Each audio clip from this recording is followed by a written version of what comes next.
कौन भक्त बताएगा कि अभी हमने भगवत गीता के कितने श्लोक पढ़ लिए हैं? तो देखते हैं, ये भी चेक करते हैं। ये भी एक बहुत छोटा सा क्वेश्चन है, इजी सा। तो देखते हैं कौन बताएगा। वैसे तो बहुत इजी है, कोई भी बता सकता है। देखते हैं कौन अपना हैंड रेस करके बताएगा। अभिमन्यु प्रभु जी बताएंगे।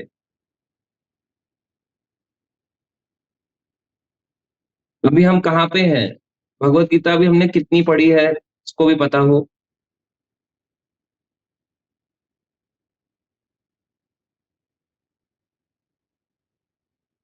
या रुणांशु प्रभु जी बताएंगे? हाँ जी प्रभु जी, अनम्यूट करो प्रभु हाँ जी। प्रभु, 2.39 से तो 39 से तो स्टार्ट होगा। हाँ, यहाँ से स्टार्ट होगा, उससे पहले तक पढ़ लिया है। हाँ प्रभु जी। अच्छा, ठीक है। ठीक है, पहले इसलिए हमने कंफर्म किया भक्तों से कि पता तो हो कि हम पढ़ रहे क्या है। कहीं ऐसा ना हो कि भक्तों को पता ही ना हो कि हम क्या पढ़ रहे हैं। ठीक है, अब सभी भक्त लिख रहे हैं 38। बहुत सारे भक्तों ने लिखा है, थैंक यू, सबको पता है। तो हम 39 नंबर श्लोक से स्टार्ट करेंगे श्रीमद् भगवत गीता का। तो अभी तक जिसको एक भी श्लोक याद नहीं है वो भक्त हैंड रेस करे। जिसको एक भी श्लोक याद नहीं है, या उनको लग रहा है कि श्लोक याद करने में टफ हो रहा है, ठीक है। रोजी माता जी कह रही है अभी एक भी श्लोक याद नहीं है। ठीक है, अगर आपको टफ लग रहा है तो बता सकते हैं। हरे कृष्णा। हरे कृष्णा प्रभु जी। हाँ जी माता जी। एक्चुअली टफ तो नहीं लग रहा है उतना, बट कभी ध्यान नहीं दिया मतलब याद दे करने में ना, तो अब कर लूंगी मैं। आपने पूछा कि याद है या नहीं है तो मैंने कहा नहीं है। अच्छा ठीक है, नहीं ऑनेस्ट होना जरूरी है। याद नहीं है तो ऑनेस्ट होना अच्छी बात है कि हमें एक भी जी श्लोक नहीं आता। जी। ठीक है, ट्राई करो। एक श्लोक दो श्लोक रोज पढ़ के भी याद हो जाएगा। किसी को बताओगे ना कि यहाँ पे देखो ऐसा लिखा है, तो आपको याद हो जाएगा। ठीक है, थैंक यू। रश्मि माता जी, आपको भी याद नहीं है एक भी? हाँ प्रभु जी, श्लोकास तो याद है, बट चैप्टर 1 में से अध्याय 1 से मुझे अभी कोई मैंने याद नहीं किया प्रभु जी, इसलिए मैं नहीं, कोई ऑनेस्टली भी बता। पूरी भगवत गीता में से कोई भी एक श्लोक नहीं आता? नहीं, वैसे तो आता है प्रभु जी, पर जो अच्छा, आपने वैसे आता पढ़ाया उसमें से मैंने अभी कुछ याद नहीं किया। है। अच्छा, ठीक है। नेक्स्ट है प्रभु जी याद नेहा। करना है क्या क्या आप?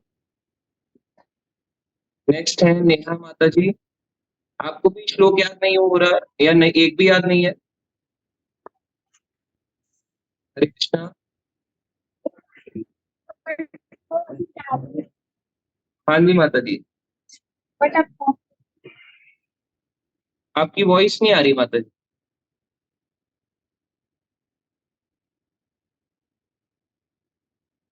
अनम्यूट करो माता जी। थोड़ी नेटवर्क प्रॉब्लम हो रही है अभी। अच्छा, आपको अभी कोई भी श्लोक याद नहीं है? हरे कृष्णा, आपकी वॉइस नहीं आ रही माता जी। याद तो पढ़ती हूँ बट याद नहीं। अच्छा, आप तो पढ़ते ही हो रेगुलर गीता, आप तो क्वेश्चन भी पूछते ही हो। वॉइस अब बाकियों को सुनाई दे रहा है क्या, वॉइस माता जी की? अच्छा, वॉइस का शायद इशू है, मे बी नेटवर्क इशू है। ठीक है, मधुर माता जी, आपको भी नहीं याद अभी श्लोक एक भी? नहीं प्रभु जी, अच्छा। जब पढ़ते हैं तब तो समझ में आता है, लेकिन याद नहीं है, याद नहीं हो रहा है। अच्छा देखो, श्लोक का ना सबसे इजी तरीका है, कुछ हाँ दो चार श्लोक हैं वो आप हमेशा पकड़ लो। जैसे कि चौथा अध्याय 7वां नंबर श्लोक, यदा यदा ही धर्मस्य ग्लानिर्भवति भारत, है ना, ये बहुत इजी श्लोक है। उसका ना अगला श्लोक है परित्राणाय साधूनाम विनाशाय च दुष्कृताम, है ना, बहुत इजी श्लोक है। और आप ऐसे कई छोटे छोटे श्लोक है भगवत गीता के जो बहुत इजी और कॉमन श्लोक है।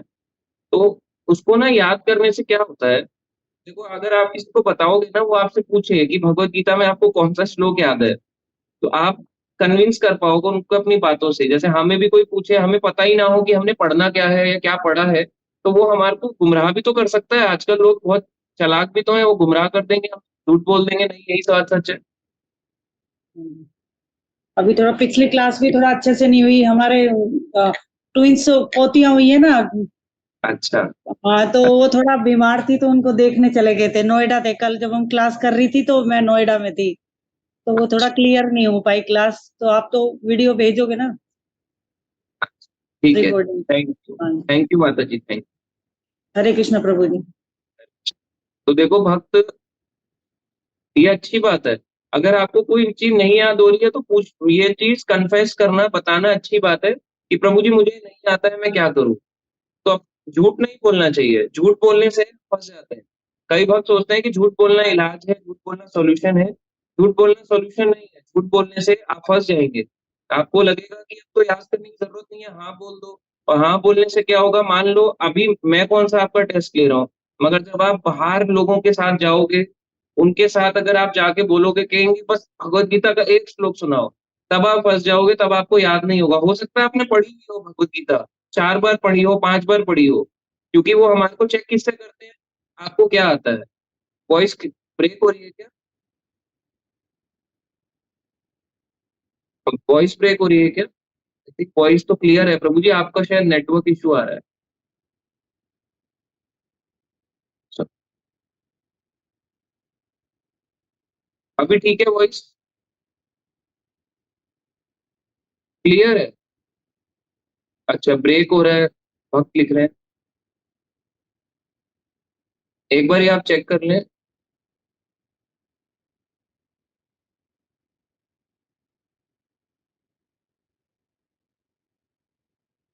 अभी ठीक है वॉइस? अभी ठीक है? अच्छा, क्लियर है।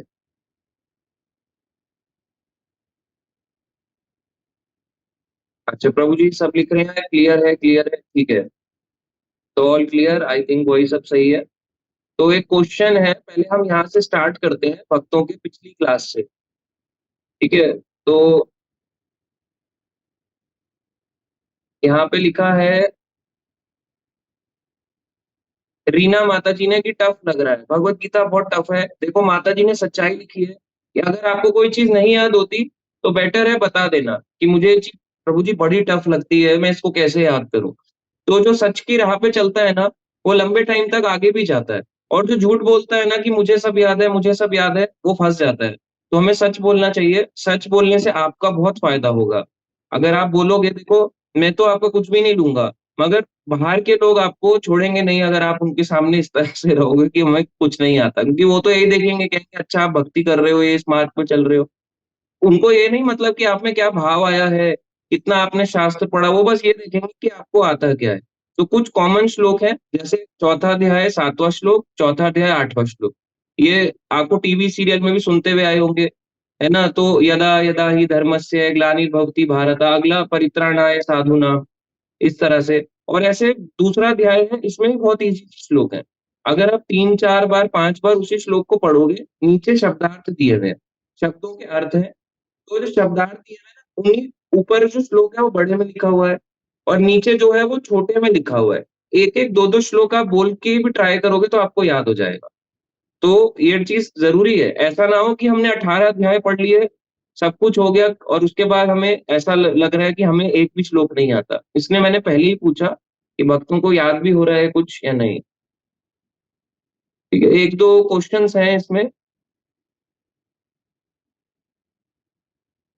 और भी भक्त लिख रहे हैं कि कोमल माता जी मुझे भी नहीं याद, रीना माता जी कह रही है भूल जाती हूँ प्रभु, अरुणांशु प्रभु जी ऐसे डायरेक्ट तो याद नहीं, कोई भी श्लोक नहीं आता, बेबी कश्यप माता जी कह रही हैं, नेहा माता जी अभी श्लोक क्या याद नहीं है, अभिमन्यु प्रभु जी मुझे प्रोनाउंसिएशन याद नहीं है। नेक्स्ट है बबीता, बोलिए शैलेश प्रभु जी मैं जहाँ इंटरव्यू देने गया था वहां पूछा था और मैंने कहा भी था। अच्छा आपने ये बोला कि आपको श्लोक आता है, अच्छा वहां पे देखो पूछा भी। अगर आप जाके बोलोगे उनको कि मैं भक्ति मार्ग में हूं ना, तो देखो आपसे पूछ लेंगे, क्योंकि उनको भी नहीं आता। आपको क्या लग रहा है कि उनको आता है, उनको भी नहीं आता, पर वो आपसे जान के ट्राई करने के लिए, टेस्ट करने के लिए आपको पूछेंगे। आशीर्वाद प्रभु जी टफ है, मुझे बस 3 याद है। देखो उन्होंने भी ट्रुथ लिखा है। निखिल प्रभु जी कह रहे हैं 2 श्लोक उनको पता है। ज्योति पांडे माता जी लिख रही हैं भूल जाती हूँ। अरुणांशु प्रभु जी कह रहे हैं सिर्फ 5 6 श्लोक आते हैं। गीतांजलि माता जी कह रहे हैं आप जो बता रहे हैं वही आते हैं, बाकी याद नहीं होते, टफ लगते हैं। अभिमन्यु प्रभु जी पढ़ा नहीं पढ़ना नहीं जाता प्रभु जी, ठीक है, मुझे भी 3 याद है। सिद्धार्थ प्रभु जी कह रहे हैं, ठीक है, कोई बात नहीं, देखो ट्राई करो, पर एटलीस्ट पता तो चला। ऐसा ना हो कि मैं बोलते जा रहा हूँ और एक भी याद नहीं हो रहा। प्रियांशी माता जी कह रहे पहले याद था, अब धीरे धीरे बोल रहे हैं, रिवाइज नहीं किए हैं, ठीक है। देखो ये चीजें पता कब होती हैं, जब आप किसी को कुछ चीज पढ़ रहे हो और अगर आप किसी को बताओगे नहीं तो याद नहीं होगा। बेस्ट चीज है याद करने का। मैंने आपको क्या लग रहा है कि ये चीजें मुझे भी 700 श्लोक नहीं याद, मगर आप जब इसको पढ़ोगे और दूसरे को बताओगे तो दूसरे को बताने का एक सबसे बड़ा फायदा होता है कि हमें उसको याद करना पड़ जाता है। तो दूसरे को जब अगर आप, चाहे आपका फैमिली मेंबर हो, कोई भी हो, उसको कन्विंस करना हो, कुछ भी बोलना हो, 1 या 2 श्लोक भी बताओगे वही वाला याद करके कि ये एग्जैक्ट इसका ये आंसर है, तो आप उसको याद करके बोलोगे तो आपको इजीली याद हो जाएगा। या 2 4 5 बार बताओगे तो आपको उससे भी याद हो जाएगा। ये बहुत ईजी है टेक्निक। जो आपको याद नहीं होता, केवल उनके क्वेश्चन का आंसर देने का ट्राई करो। अगर आप ट्राई भी करोगे 4-5 बार, 5 बार, 6 बार उसको बोलोगे तो याद हो जाएगा। ठीक है, तो अभी हम स्टार्ट करेंगे। बाकी भक्त भी लिख रहे हैं। सत्यम प्रभु जी 2 याद है बस प्रभु जी सेकंड चैप्टर से। युवराज प्रभु जी मुझे भी 11 आते हैं।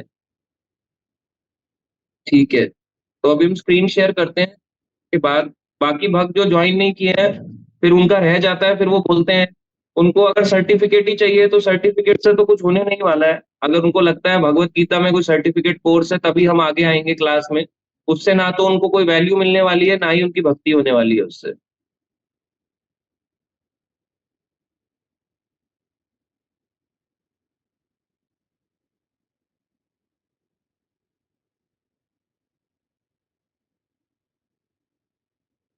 ठीक है, तो ये है 2.39 दूसरा अध्याय 39 नंबर श्लोक। तो इसको पढ़ेंगे, हैंड रेज करें। अंजू माता जी कह रही है कुछ ही श्लोक याद हैं। देवेंद्र पांडे प्रभु जी कह रहे हैं प्रयास कर रहा हूँ, 3 याद। ठीक है, कौन पढ़ेगा इसको? श्लोक को देखो आपके सामने स्क्रीन है, ये सब आपको ट्राई करने के लिए है, मैं तो पढ़ता ही हूँ पर आप सबको ट्राई करना है। ठीक है, बोलिए शैलेश प्रभु जी पढ़ेंगे।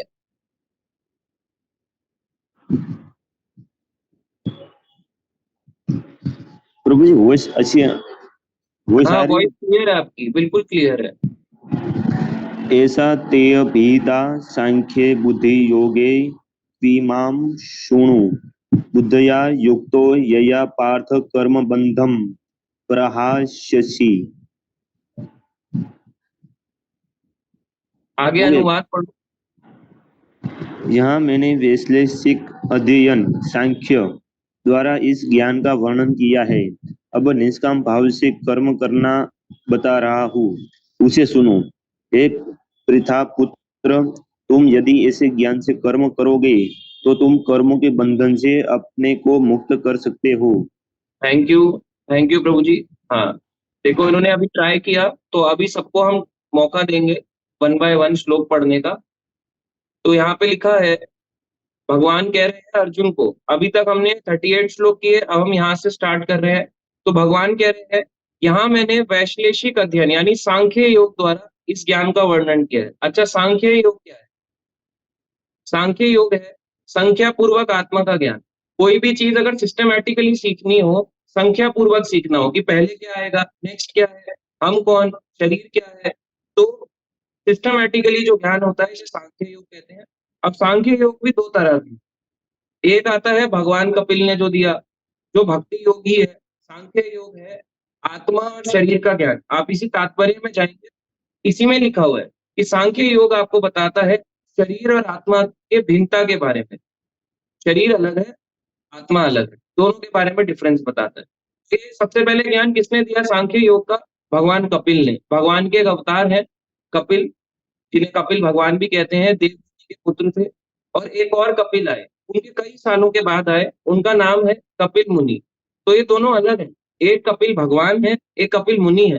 तो जो कपिल भगवान है उन्होंने सांख्य योग दिया, और जो कपिल मुनि है उन कपिल मुनि ने नास्तिकता दी, यानी कि उन्होंने बताया आत्मा का कंसेप्ट ही नहीं है। उन्होंने बोला आत्मा परमात्मा एक हो जाते हैं, हो जाते हैं, क्योंकि आत्मा का अपना कोई इंडिविजुअल आइडेंटिटी नहीं है। आत्मा एग्जिस्ट ही नहीं करता उनकी तरफ से, आत्मा भगवान का अंश है, ये उसमें लीन हो जाता है, ये भगवान हो जाता है।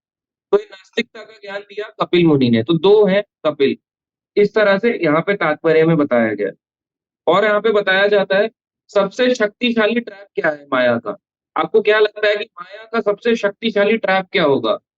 इसमें बताया जाता है सब ये है अपने आप को भगवान मानना, अपने आप को भगवान में लीन कर लेना, बोलना भगवान में लीन हो जाऊंगा, और ये मान के अरे मैं भगवान हो जाऊंगा ना तो मुझ में भी इतनी शक्ति आ जाएगी। ये माया का अंतिम पाश है। माया बहुत प्रबल है, किसी को कभी भी गिरा सकती है। उसको लगेगा मैं ही तो सब कुछ हूँ। जैसे एक समय की बात है, हमने एक भक्त से पूछा, ठीक है, आप मंदिर आते हो, तो मंदिर आते हो पर आप क्लास नहीं लेते हो, वॉइस ब्रेक हो रही है क्या अभी भी? अभी भी वॉइस ब्रेक है क्या? हरे कृष्णा, थोड़ी सी ब्रेक हो रही है।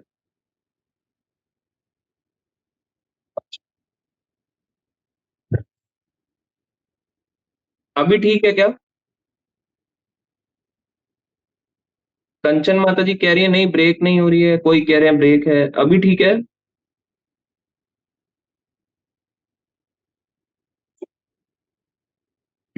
ठीक है, आई होप अब क्लियर है। तो यहाँ पे बताया गया है कि देखो सांख्य योग के बारे में बताया गया, हमने बताया सांख्य योग है दो तरफ, दो प्रकार का। एक है सांख्य योग जिसमें बताया जाता है सांख्य योग के बारे में, ठीक है, क्लियर है ना वॉइस? ठीक है। तो उसमें बताया जाता है एक भगवान कपिल ने दिया, एक नास्तिक कपिल ने दिया, तो ये दोनों अलग है। भगवान कपिल वाला अलग है, नास्तिक कपिल जो है, कपिल मुनि जो उनके कई सालों के बाद आए वो अलग है। तो ये दोनों अलग है। तो ये जो सांख्य योग का ज्ञान है, अब कई लोग कंफ्यूज हो जाते हैं कि आत्मा अलग है या भगवान का अंश है या हम ही भगवान है, क्या है? तो यहाँ पे प्रभुपाद जी लिखते हैं माया का अंतिम पाश यही है, अपने आप को भगवान में विलीन कर देना, कि मैं भगवान में लीन हो जाऊंगा और मैं भी भगवान के स्वरूप हो जाऊंगा। हम यही तो मान रहे हैं। लीन का मतलब क्या है? कि मैं एक आत्मा हूँ, आत्मा परमात्मा में मिल जाएगी, ऐसे करके दोनों घुल मिल जाएंगे और हमारा एक रिश्ता होगा, और फिर मैं भी भगवान बन जाऊंगा। यही तो बात हुई। और ये गलत कंसेप्ट है, ये माया का अंतिम ट्रैप है, ये आसुरिकता है। अगर आपको कोई बोले कि मैं ना, हम लोगों को ना ब्रह्म ज्ञान है, कई लोग आपको ऐसे मिलेंगे, कहेंगे हमें ज्ञान मत दो, हमें ब्रह्म ज्ञान है, हमें सब आता है, हमें कोई जरूरत नहीं है, हमें याद है, हमें मत सिखाया करो, हम सब चीजों को जानते हैं। मैं किसी को वो नहीं बोल रहा, पर ये आसुरिक गुण है, क्योंकि वो अपने आप को भगवान में लीन करना चाहते हैं। लीन करना अच्छी बात नहीं है कि आप सोचो कि भगवान को, खुद को भगवान में लीन कर लो, भगवान हमें ऐसे करके पकड़ लेंगे, गोदी ले लेंगे, अपने हम उसमें मिक्स हो जाएंगे। कोई हम पानी है, भगवान कोल्ड ड्रिंक की तरह है, उसमें कोल्ड ड्रिंक पानी मिलाया है, एक हो गए। ऐसा बिल्कुल भी नहीं है। ये बात बताया गया है भगवत गीता में, आत्मा अघुलनशील है। मगर यहाँ पे लोग क्या कहते हैं, सांख्य योग को मानते ही नहीं है।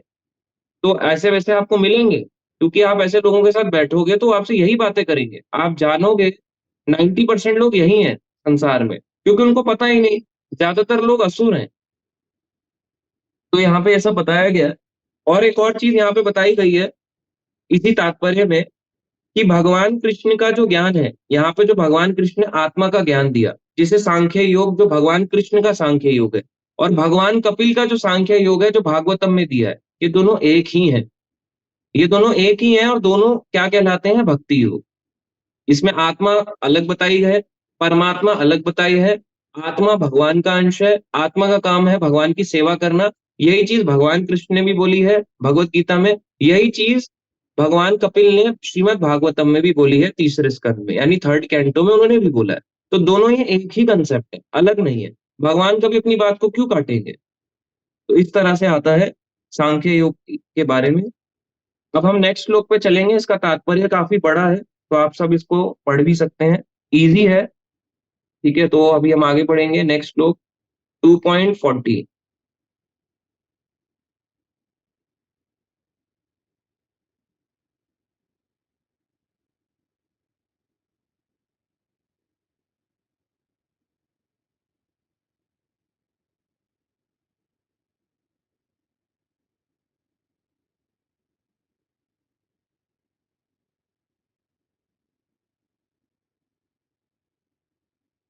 ठीक है, आपको इसको पढ़ेंगे। नेक्स्ट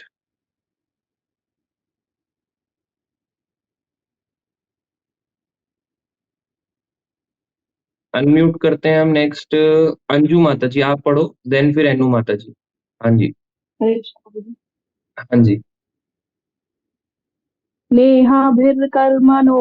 कर्मणो नाशोऽस्ति प्रत्यवायो न विद्यते स्वल्पमस्य धर्मस्य त्रायते महतो भयात्। इसका अनुवाद भी माता जी, ट्रांसलेशन। ये प्रयास में ना तो हानि होती है ना ही हास, अपितु इस पथ पर की गई अल्प प्रगति ही महान भय से रक्षा कर सकती है। थैंक यू माता जी। तो यहाँ पे देखो श्लोक है, नेहाभिक्रम नाशोऽस्ति प्रत्यवायो न विद्यते स्वल्पम अस्य धर्मस्य त्रायते महतो भयात्। तो यहाँ पे ये श्लोका है। तो एक बारी मैंने ये श्लोक बोला, तो हमारे साथ एक प्रभु जी थे, उन्होंने कहा कि, है ना, मैंने बोला क्योंकि मैं बोल रहा था एग्जाम्पल के रूप में कि स्वल्पम अपि धर्मस्य त्रायते, त्रायते को मैंने बोला त्रायत महतो भयात्। तो कहते त्रायते, त्रायते। मैंने कहा ठीक है, त्रायते बोलते। अच्छा मैं गलत हूँ, सॉरी सॉरी, मैं एक ही मात्रा भूल गया। तो मैंने उनको पूछा, अगर आप मुझे करेक्ट कर रहे हो तो बहुत अच्छी बात है। आप चैंटिंग करते हो? कह रहे मैं चैंटिंग नहीं करता। मैंने कहा गीता याद है? कह रहे गीता सारी याद है। तो मैंने उनको सिंपल सा बोला, तो आपको गीता नहीं याद? अच्छा गीता याद है मगर चैंटिंग नहीं करते, आप गीता का निष्कर्ष नहीं पहुंच पाए। गीता के आपको इतना नहीं पता चला गीता पढ़ के कि गीता का एंड उपदेश क्या है गीता का, कि सर्व धर्मान परित्याज माम एकम शरणम व्रजा, की सारे प्रकार के धर्मों का, सो कॉल्ड धर्म का त्याग करो, जो भी आप फॉलो कर रहे हो, और केवल भगवान कृष्ण की शरण में आ जाओ, यही भगवान चाहते हैं।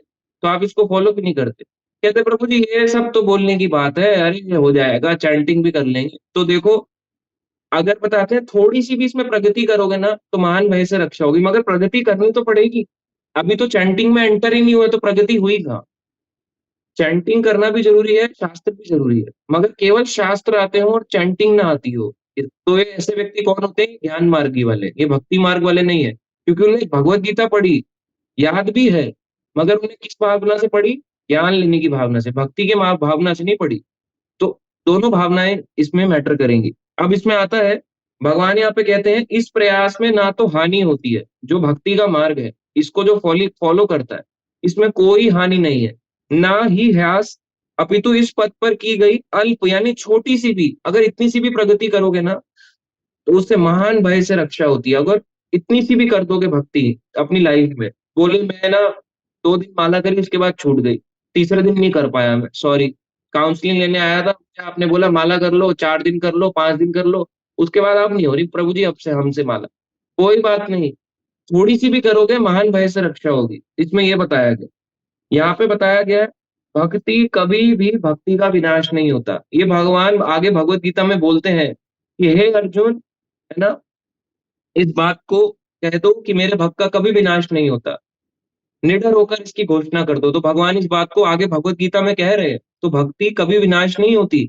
यहाँ पे बताते हैं, अगर किसी ने अपनी पूरी जिंदगी में भक्ति करी, मान लो उसने अगर 1% पे पहुंचा, अगली लाइफ 2% से स्टार्ट हो जाएगी, 2% से। अगर 99 पे पहुंचा, अगली लाइफ में 99 से स्टार्ट हो जाएगा।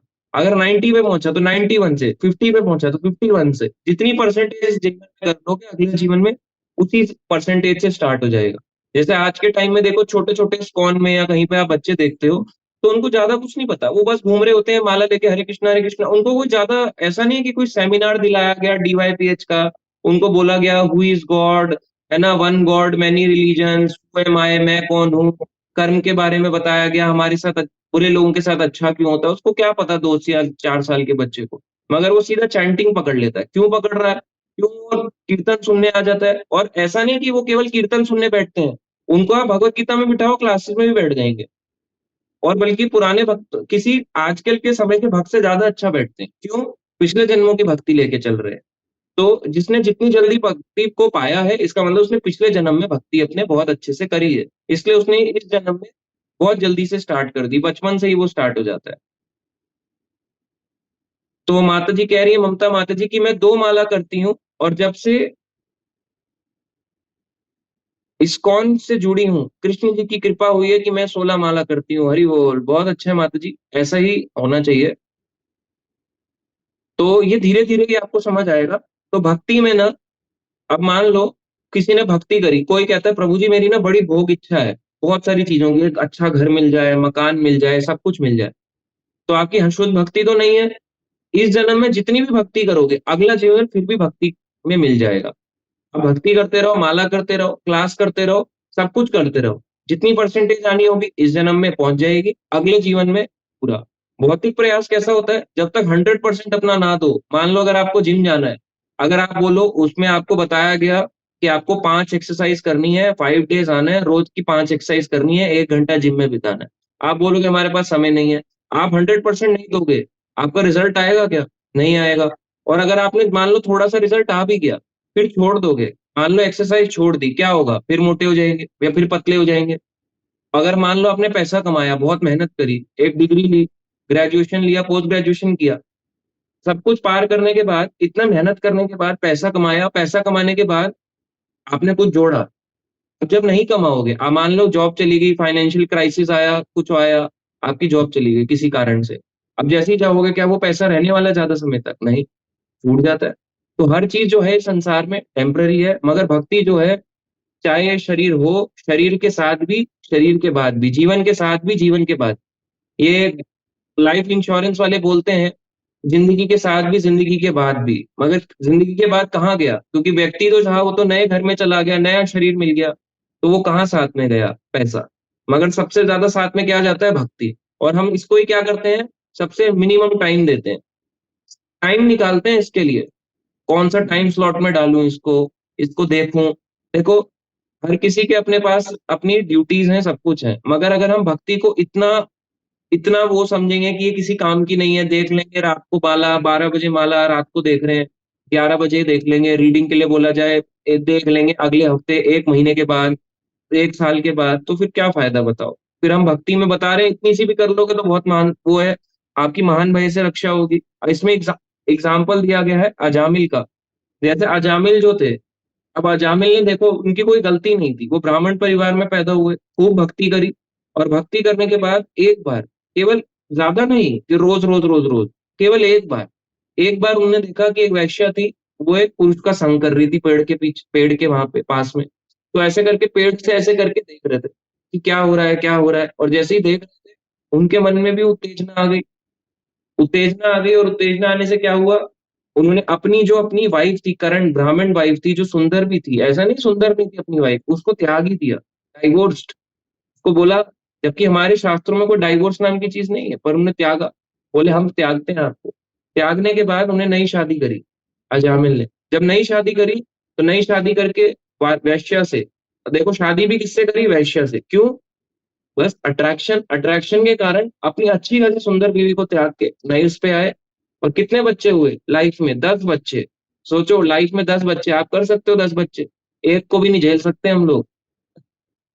10वां बच्चे का नाम रखा नारायण। और नारायण जब 88 ईयर्स के अजामिल इतनी एज पे पहुंचे, तो नारायण 2 साल का था। सोचो इस एज में भी 2 साल का। आप कहोगे प्रभु जी ऐसे कैसे पॉसिबल है? इतनी एज का आदमी, उसके बच्चे हो रहे हैं, क्यों नहीं हो सकते? आप कभी देखो, यूट्यूब में जाके देखो, है ना, 100 साल की, है ना, 90 साल की महिला हुई गर्भवती, कितने सारे आपको मिल जाएंगे केसेस। गूगल पे कभी देखो, सर्च मार के आपको मिलेंगे। आज भी एट प्रेजेंट कलयुग में भी ये केसेस मिल जाते हैं कि 90 साल की व्यक्ति है, हस्बैंड वाइफ, वो माँ बाप बन रहे हैं, अभी तक माँ बाप, अभी तक उनके संतान उत्पत्ति चल रही है। अब उनकी जनरेशन मानी कि 4th जनरेशन आने देनी चाहिए, कमिंग, फिर 2nd, 3rd, 4th, 3rd या 4th जनरेशन होनी चाहिए 90 साल में। अभी भी उनका करंट जनरेशन पे अटके हुए हैं, वो अभी भी अपनी संतानें ही कर रहे। सोचो, आपको क्या लगता है कि माया तब नहीं घेर सकती? तब भी घेरेगी। चांसेस कम होते हैं मगर घेर सकती है। तो ऐसे ही अजामिल ने देखा, अंत समय में उन्होंने किसका नाम पुकारा कि यमदूत आ रहे हैं, मेरा अंत समय आ गया, तो अपने बेटे को पुकार रहे थे जो खेल रहा था। तो इस तरह से खेलते-खेलते जब देखा, तो उनको लगा कि मैं तो अपने बेटे को पुकार रहा हूँ, उन्होंने भगवान को थोड़ा ना पुकारा, तो उन्होंने अपने बेटे को पुकारा नारायण के नाम से, क्योंकि नारायण नाम रखा था। इतनी भक्ति करने के बाद मिस्टेक्स भी करी, मगर बच्चे का नाम दिया नारायण। तो जब नारायण को बुलाया, तो नारायण क्या मदद कर लेगा एक छोटा सा बच्चा? तो छोटे से बच्चे ने मदद तो नहीं करी, मगर क्योंकि उसने नारायण बोला तो देखो भगवान के विष्णु दूत आ गए। इधर से 3 यमदूत आ रहे हैं, इधर से 4 विष्णु दूत आ रहे हैं, दोनों का कन्वर्सेशन हो रहा है। और उनके ऊपर एक बुक है सेकंड चांस, प्रभुपाद जी ने लिखी है, मृत्यु की पराजय, हिंदी में।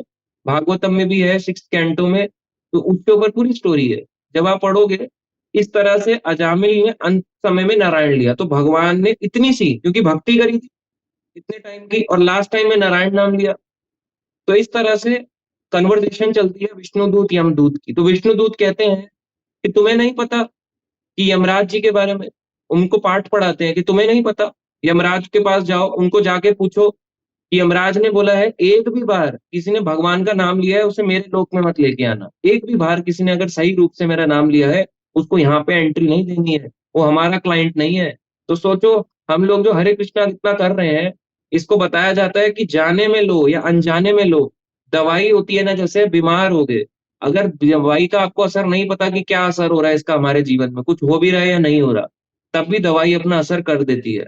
आपको कई जन्म मृत्यु के चक्कर से उसने बचा दिया, आपको अगला जीवन मनुष्य का कंफर्टेबल मिल गया। अब ये नहीं कि थोड़ा सा हरे कृष्णा किया, प्रभु जी आप भोग कर लो, मैंने काफी हरे कृष्णा कर लिया, 1 साल तक कर लिया, अब मेरा मन कर रहा है कुछ भोग करने का, सोच रहा था काफी समय से, अब मैं है ना पीना स्टार्ट कर दूं, ड्रिंक करना स्टार्ट कर दूं, नॉन वेज, अल्कोहल, लड़कियां, सब कुछ मैं स्टार्ट कर दूं, ये सब चीजें ना मेरे से अब नहीं हो पा रहा। तो देखो भगवान आपकी इंटेंशंस को जानते हैं।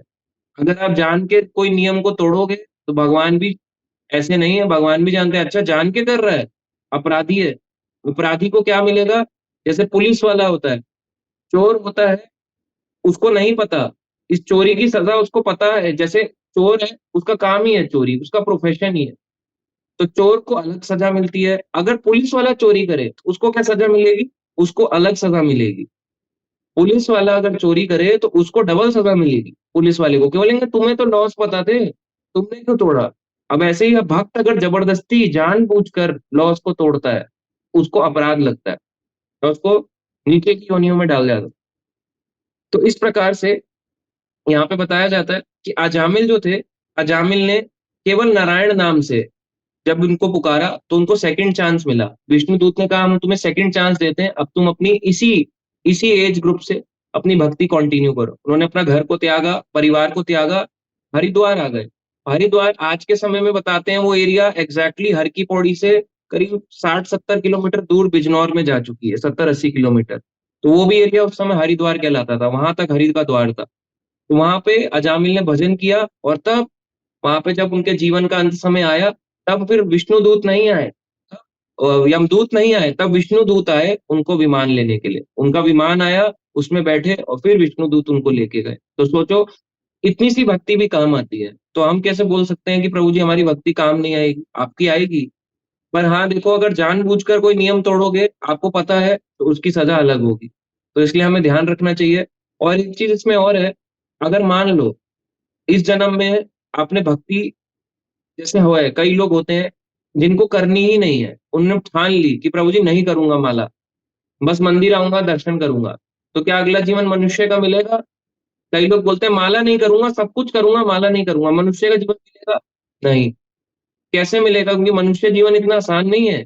अब ये योनियों देखो नाम की कितनी कृपा है, वो आपको इस 84 लाख योनि की साइकिल्स को काट देती है। अभी आप भक्ति के प्रोसेस में एंटर ही नहीं हुए, क्योंकि कलयुग में बताया गया है 98% भक्ति आपकी हरि नाम पर टिकी है। तो इसका मतलब शास्त्र छोड़ना पढ़ना छोड़ दे, दर्शन करना छोड़ दे? नहीं। इसका मतलब है कि अपने हरि नाम को स्ट्रांग बनाने के लिए ही शास्त्र पढ़ने। डायमंड आपके हाथ में है, आपको पता ही नहीं इसकी वैल्यू क्या है। जैसे मैंने उन प्रभु जी को पूछा कि आप चैंटिंग क्यों नहीं करते? कह रहे हमें गीता आती है। तो मैंने कहा गीता आने से क्या होगा? आपके हाथ में डायमंड है, डायमंड आपको पकड़ाया जा रहा है, उसकी वैल्यू भी अगर आप नहीं जान रहे, डायमंड की वैल्यू नहीं जान रहे कि मेरे हाथ में डायमंड है, इस डायमंड को मैं कैसे यूज करूं, तो बताओ आप कौन हो? आपसे बड़ा मूर्ख कौन है फिर? तो इस तरह के ऐसे कई लोग आपको मिल जाएंगे चैलेंज करने वाले। तो भक्ति जो है कभी भी वेस्ट नहीं जाती। ठीक है, यहाँ पे तात्पर्य में भी सेम एग्जांपल्स के साथ प्रभुपाद जी ने भी समझाया, तो आप पढ़ सकते हैं। अभी एक यहाँ पे क्वेश्चंस जो है वो हम बाद में लेंगे सबके 1 by 1। तो अभी स्क्रीन शेयर करते हैं दोबारा से। नेक्स्ट है श्लोक 41।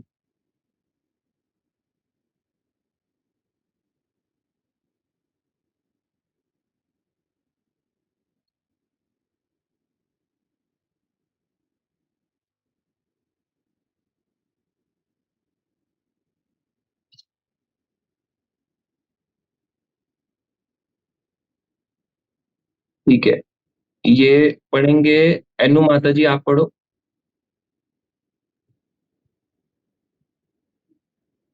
व्यवसायात्मिका बुद्धि केकेह कुरुनंदन बहुशाखा हियंताश्च बुद्धयो व्यवसायिनाम। जो इस मार्ग पर चलते हैं वे प्रयोजन में दृढ़ रहते हैं और उनका लक्ष्य भी एक होता है। हे कुरुनंदन, जो दृढ़ प्रतिज्ञ नहीं है उनकी बुद्धि अनेक शाखाओं में विभक्त रहती है।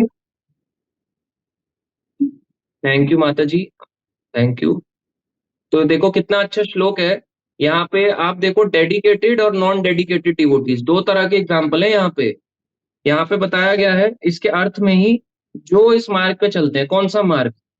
ये कोई दिल्ली बॉम्बे वाला मार्ग नहीं है, यानी भक्ति के मार्ग पे चलता है। जो भगवान ने मार्ग दिया है वे प्रयोजन में दृढ़ रहते हैं। क्यों? क्योंकि वो भक्ति मार्ग में है। और उनका लक्ष्य भी क्या होता है? एक ही। क्या लक्ष्य? कृष्ण। और किस मार्ग से पहुंचेंगे? भक्ति के मार्ग से। उनका एक ही लक्ष्य होता है। और यहाँ पे अगले भगवान आगे कह रहे हैं, हे कुरुनंदन, जो दृढ़ प्रतिज्ञा नहीं है, जो डेडिकेटेड नहीं है, उनकी बुद्धि अनेक शाखाओं में विभक्त होती है। उनको पता ही नहीं अभी क्या करना है, उनको डेडिकेशन ही नहीं है, इसलिए अभी वो सोचते हैं ये भी कर लूं, थोड़ा सा ये वाला भी कर लूं, थोड़ा सा सूरज में जल भी चढ़ा लूं। तो जिनकी बुद्धि वन साइडेड है उनको जल्दी समझ आते हैं भगवान, और जिनको बहुत बहुत सारी चीजों में जो इन्वॉल्व रहता है उसको फिर नहीं आएंगे। कोई नया व्यक्ति के लिए ये श्लोक नहीं है। ये भी बात ध्यान देने वाली है, नया व्यक्ति दृढ़ प्रतिज्ञा नहीं हो सकता। नए व्यक्ति को तो सीखना है, दृढ़ प्रतिज्ञा बनना है, डेडिकेटेड बनना है। मगर कोई अगर 2 साल हो गए, 3 साल हो गए, अभी भी ऐसे एक प्रभु जी हैं, ठीक है, वो बहुत पुराने हैं, उनको 6-7 साल हो गए, अरे इस्कॉन वाले तो बोलते रहते हैं हम हरे कृष्णा भी करते हैं और नवरात्रि भी करते हैं। अब बताओ ये दृढ़ प्रतिज्ञा है या नहीं? 6-7 साल के बाद वो अभी तक यही सोच रहे हैं कि मैं नवरात्रि करूं या ना करूं। अब तक तो आपको ज्ञान हो जाना चाहिए था। यहाँ पे प्रभुपाद जी एग्जाम्पल देते हैं फिर से इसी श्लोक के तात्पर्य में। एक पेड़ होता है और उसकी जड़ होती है। जड़ पे अगर आप पानी यूं यूं करके डालोगे तो पेड़ की पत्तियां हरी भरी हो जाएंगी। आज के समय में आप जाओ, अभी हम उत्तराखंड में यात्राएं लेके जा रहे हैं, तो आपको वहां पे इतने ऊंचे पेड़ दिखेंगे, आप कहोगे प्रभु जी ये तो पहाड़ जितना ऊंचा पेड़ है। तो आप बताओ इतने ऊंचे पेड़ पे आप कैसे पेड़ पे चढ़ के कैसे पानी डालोगे पत्तियों पे? मतलब कोई डाल नहीं सकता। या तो आपको पक्षी का अवतार लेना पड़ेगा, तभी जटायु बनना पड़ेगा, तभी कुछ हो सकता है कि आप अपने भर के पानी लेके जाओ और ऊपर पेड़ पे डाल दो। तो आसान नहीं है। हमने जस्ट एग्जाम्पल दिया, पर आप सोच के देखो कि आप इतना ऊंचा पेड़ है, हजारों फीट ऊंचे पेड़ है, आप उन पे कैसे के ऊपर उसके टॉप पे जाके उस पे पानी डालोगे, किसी पत्ते को छुओगे? इतनी मोटी मोटी उनकी क्या कहते हैं नीचे की जड़ें हैं, इतनी मोटी मोटी उनका क्या कहते हैं जो ट्री है, एक बहुत चौड़ा ट्री है। अब आप इतने ऊपर चढ़ोगे कैसे वहां तक? कोई सीढ़ी भी नहीं है, इतने बड़े बड़े पेड़ होते हैं। अभी जब आप जाओगे ऊंचे ऊंचे पहाड़ों पे, तो पेड़ की जड़ में डालने से जो समझदार होगा, जैसे किसान होता है, माली होता है, समझदार होता है, वो कहता है पेड़ तो इतना बड़ा है, ऊपर के चढ़ना, जड़ में डालो। तो वो जड़ पे डालते हैं। तो हमसे समझदार तो वो हैं, क्योंकि वो जड़ में पानी डाल रहे हैं। जब आप पेड़ घर पे लगाते हो, पौधा लगाते हो कोई भी चीज का, तुलसी का, या फिर आप अपने घर में कोई भी ग्रीन प्लांट, कोई भी या कोई सब्जी का प्लांट लगाते हो, तो कहाँ पानी डालते हो? ऊपर से थोड़ा ना डालोगे, बारिश थोड़ा ना करनी है रोज रोज, तो हम उसकी जड़ पे डालेंगे। अगर आपको तुलसी उगानी है, उसके जड़ पे पानी डालोगे या ऊपर से छिड़कते रहोगे उसके पत्तों पे पानी? तुलसी ग्रो ही नहीं करेगी। ऐसे ही अगर आपको भक्ति में आगे बढ़ना है, कृष्ण पे, जो कृष्ण पूजा करता है, कृष्ण भक्ति करता है, इसको ये चीज समझ आ गया कि कृष्ण ही मेरे जीवन का लक्ष्य है और अन्य कोई नहीं। अन्य अभिलाषा शून्य, मेरी और अभिलाषा नहीं है, केवल मेरे को कृष्ण की प्राप्ति करनी है। तो उसको ये अलग अलग पत्तों में नहीं डालने की जरूरत। अब अगर आप पेट को खाना दोगे तो क्या हाथ को काट के खाने की देने की जरूरत है कि थोड़ा सा हाथ में, यहाँ गुलाब जामुन, यहाँ वो रसगुल्ला, यहाँ पे ऐसे करके है ना, रसमलाई यहाँ डाल दी, छाती फाड़ के रसमलाई डाल दी। तो आप सोच के देखो, आपको अलग अलग चीजें करने की जरूरत नहीं है। आप पेड़ की जड़ पे पानी डालो, सारी पत्तियां हरी भरी। अभी भी लोग अलग अलग पूजाओं में लगे हैं, 3 साल 4 साल के बाद भी, रिक्वायर्ड नहीं है। इसका मतलब उसने गीता ही नहीं पढ़ी। वो यहीं से आगे नहीं गया, बोला प्रभु जी गीता पढ़ी है, नहीं आपने नहीं पढ़ी, क्योंकि वो यहीं पे ही रुक जाएगा, यहीं पे भगवान ने रोक दिया। इसमें एक और श्लोक भी है, ठीक है, तो इसको इसी श्लोक के तात्पर्य में है, देखो मैं आपको शो करता हूं।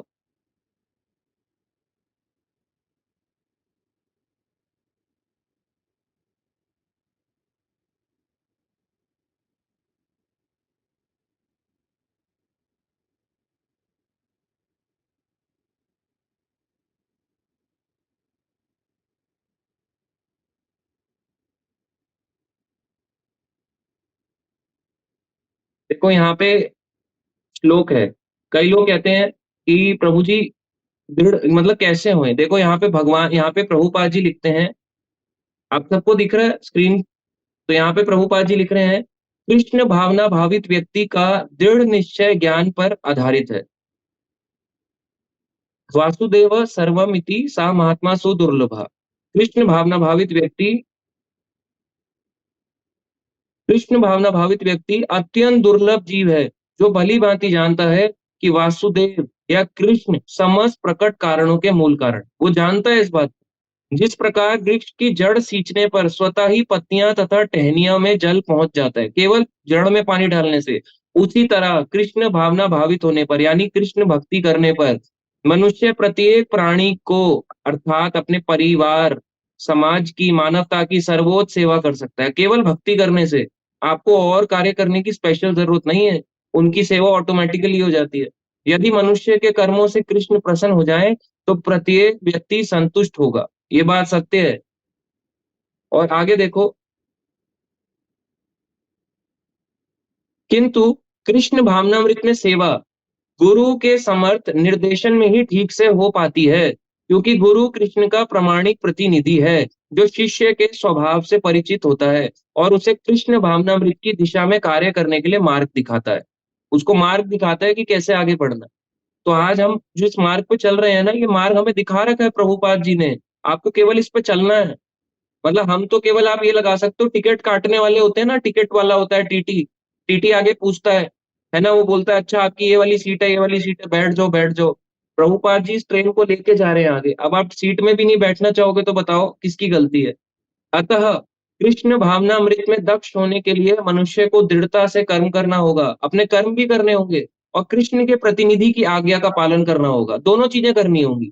कृष्ण के प्रतिनिधि यानी जो कृष्ण के बारे में बता रहा है उसकी आज्ञा का पालन करना होगा, उसे गुरु के उपदेशों को जीवन का लक्ष्य मान लेना होगा, आपको उसको लक्ष्य मानना है, यही गोल होना चाहिए बस मेरी लाइफ का, कृष्ण प्राप्ति, है ना। यहाँ पे एक प्रार्थना है, देखो ये इसे कहते हैं मंगल आरती में गुरु अष्टक, हमारे यहाँ पे जो इस्कॉन में होती है मंगल आरती, है ना, तो ये मंगल आरती का गुरु अष्टकम में आता है 7वां नंबर श्लोक। ये लिखा है विश्वनाथ चक्रवर्ती ठाकुर, बहुत ही महान आचार्य हैं हमारे परंपरा के।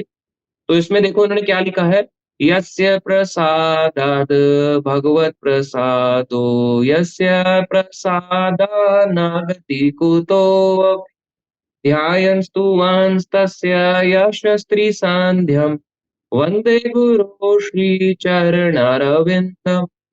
आप इसको पढ़ो, गुरु की तुष्टि से भगवान भी प्रसन्न होते हैं। यदि आप गुरु को प्रसन्न करोगे भगवान भी खुश होते हैं।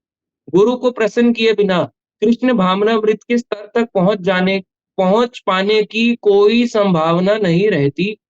इसको लिख लो, जैसे भी कर लो, लोगों को भी दिखा सकते हो, अपने आप कोई भक्ति नहीं कर सकता।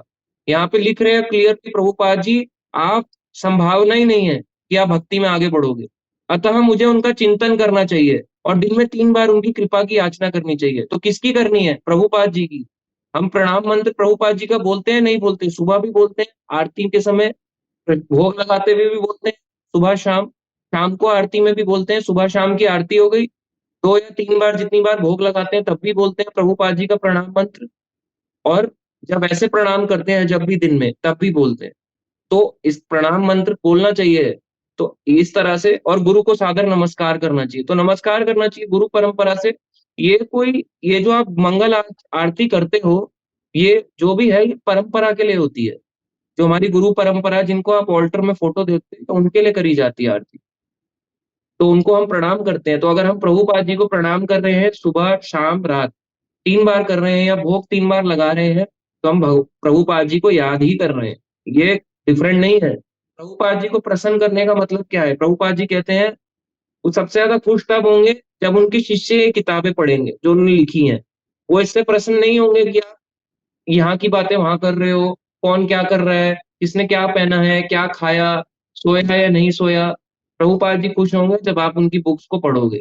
वो और कुछ नहीं चाहते। बताओ अगर सारी भक्ति नाम से ही मिल जाती तो प्रभुपाद जी क्या मूर्ख थे क्या? उनको पता नहीं था? कई लोग ऐसा कहते हैं, अरे नाम ही तो है सब कुछ, तुम्हारे प्रभुपाद जी ने तो ऐसे लिख दिया, ऐसे कर दिया। बहुत उल्टा सीधा बोलते हैं प्रभुपाद जी के बारे में। प्रभुपाद को सब पता था। उनको पता है ये सारे आगे आने वाले कलयुग के लोग हैं, ये लोग डाउट करेंगे अगर मैंने शास्त्र नहीं लिखे, तो उन्होंने हमारे लिए लिखे हैं कि क्रॉस चेक भी कर लो कि क्या लिखा है, इस तरह से। नहीं तो आपको भटकाना बहुत ईजी है। तो इस तरह से यहाँ पे है। आगे नेक्स्ट श्लोक हम चलेंगे 42 और 43 पे।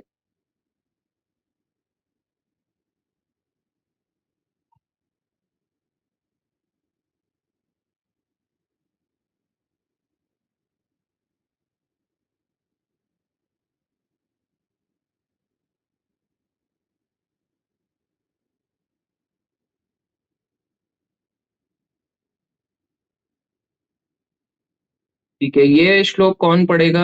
हैंड रेज करें। मैं तो पढ़ ही लूंगा, पर आप सबको चांस मिलेगा इस तरह से।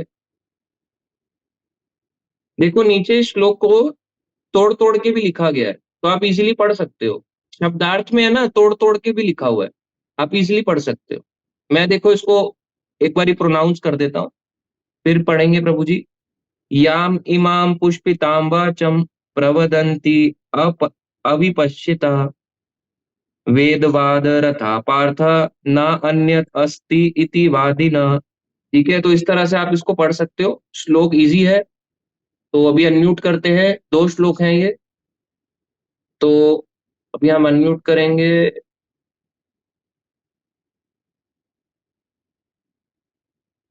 ठीक है, गीतांजलि माता जी पढ़ेंगी, फिर और भक्ति जिनके हैंड रेज हैं उनको भी चांस देंगे। हाँ जी, हरे कृष्ण प्रभु जी। हाँ जी, हाँ जी, पढ़ो माता जी। याम इमाम पुष्पिताम वाचम प्रवदन्ति अविपश्चित वेदवातो रता पार्थ न अन्यत अस्ति इति वादिनः। काम आत्मनः स्वर्गः परा जन्म कर्म फल प्रदाम क्रिया विशेष बहुलाम भोग ऐश्वर्य गतिम प्रति। अल्प ज्ञानी मनुष्य वेदों के उन अलंकारिक शब्दों के प्रति अत्यधिक आसक्त रहते हैं जो स्वर्ग की प्राप्ति, अच्छे जन, शक्ति इत्यादि के लिए विविध सकाम कर्म करने की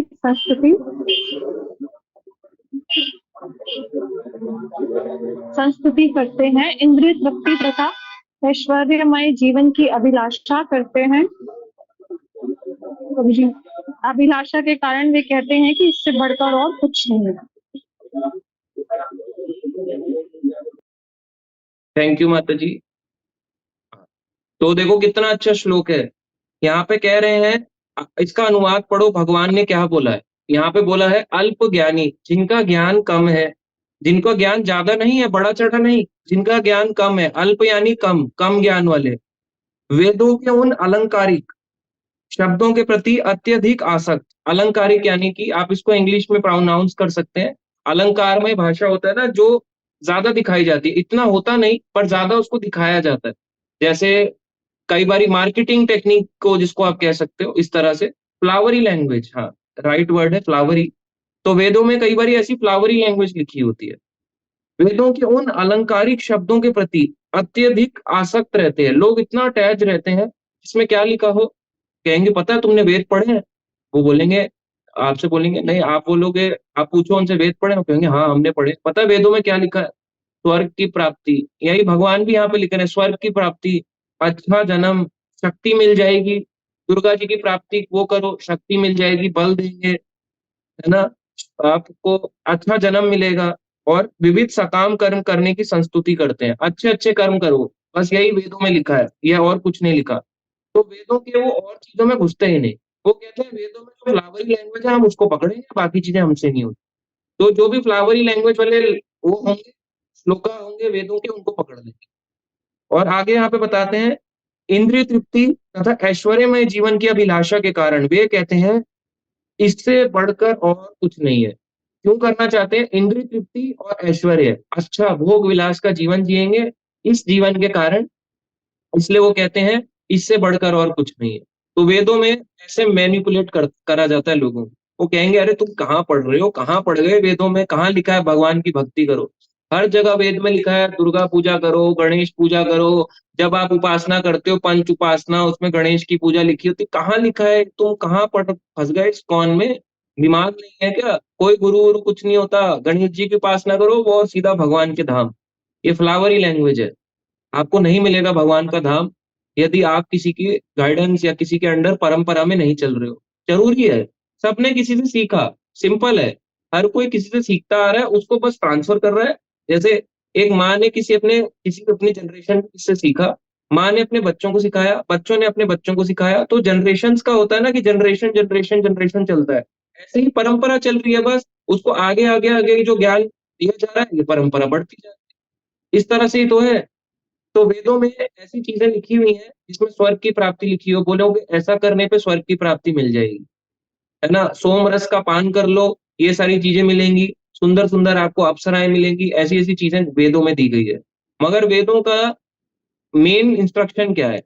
भगवान भगवत गीता में कहते हैं 15 चैप्टर यानी 15वां अध्याय 15वां नंबर श्लोक, उसमें भगवान कहते हैं सारे वेदों के द्वारा किसको जानना है? मुझे। यानी ऋग्वेद, सामवेद, यजुर्वेद, अथर्ववेद, चारों वेद पढ़ लो।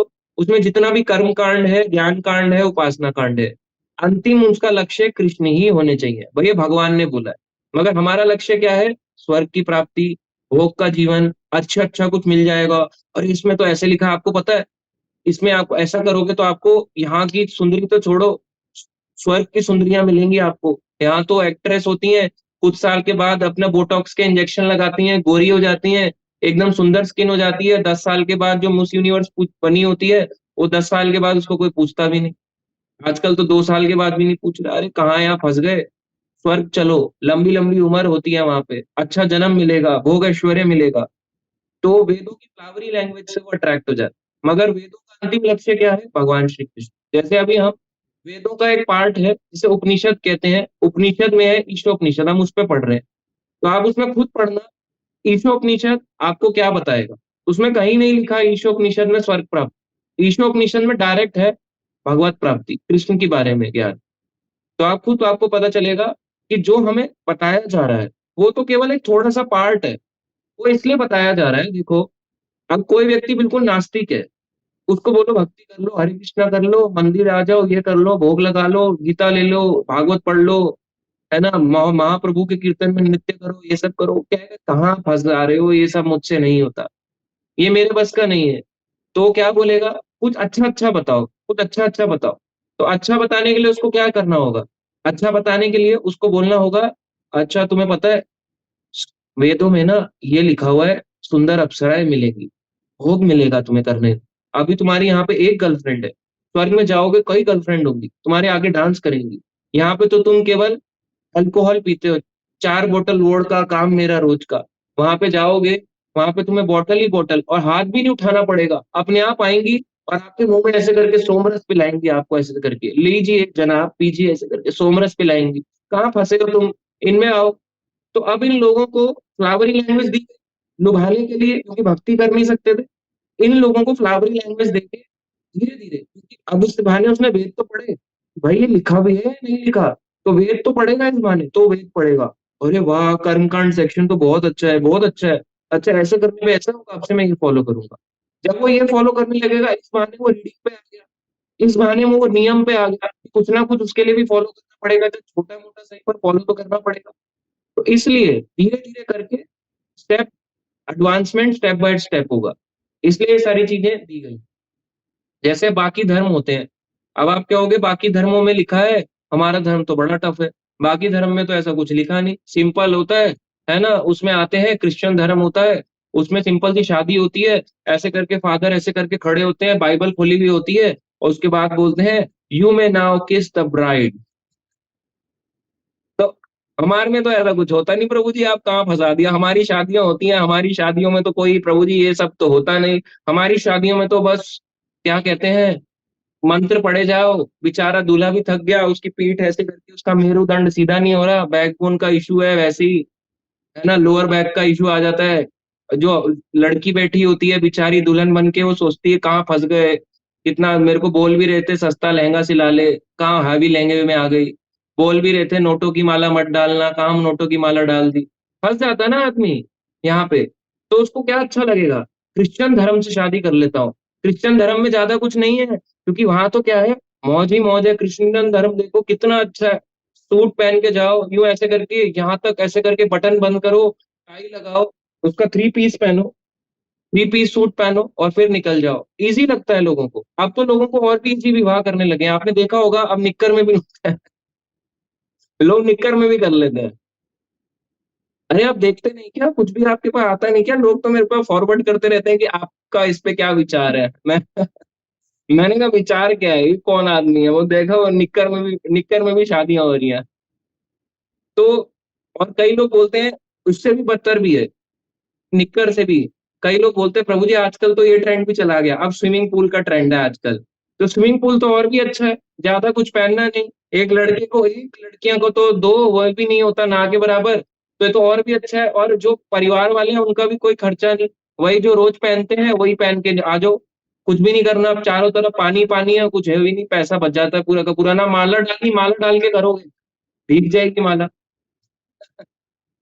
तो इन लोगों को धीरे धीरे एडवांसमेंट स्टेप बाय स्टेप के लिए अलग अलग धर्म दिए गए। बाइबल में अलग लिखा होगा, फिर इनको उठाओगे हमारे धर्म पे लाओगे, कर्म कांड सेक्शन में अलग लिखा होगा, फिर इनको वैष्णव धर्म पे लाओगे, उसमें अलग लिखा होगा कि अब वैष्णविज्म में क्या पालन करना है। धीरे धीरे धीरे इस तरह से। तो अब हम नेक्स्ट श्लोक पे आएंगे, श्लोका नंबर 44।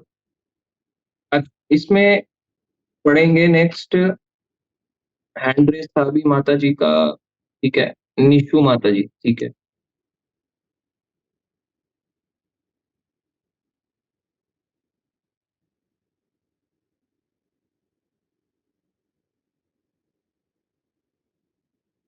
तो ये है श्लोका नंबर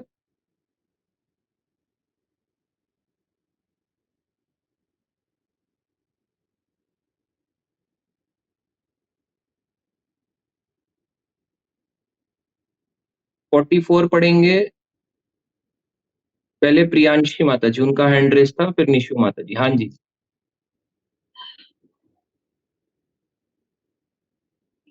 श्लोक पढ़ो माता जी, फिर उसके बाद अनुवाद।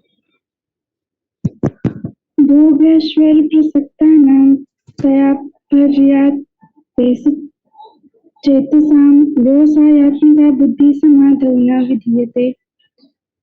जो लोग इंद्रिय भोग तथा भौतिक ऐश्वर्य के प्रति अत्यधिक आसक्त होने से ऐसी वस्तुओं से मोहग्रस्त हो जाते हैं, उनके मनों में भगवान के प्रति भक्ति का दृढ़ निश्चय नहीं होता। तात्पर्य, समाधि का अर्थ है स्थिर मन। थैंक यू माता जी, थैंक यू। तो यहाँ से देखो, अभी यहाँ पे पढ़ा, आप देखो क्या लिखा है, भोग ऐश्वर्य प्रसक्ता नाम तया अपहय चेतसाम।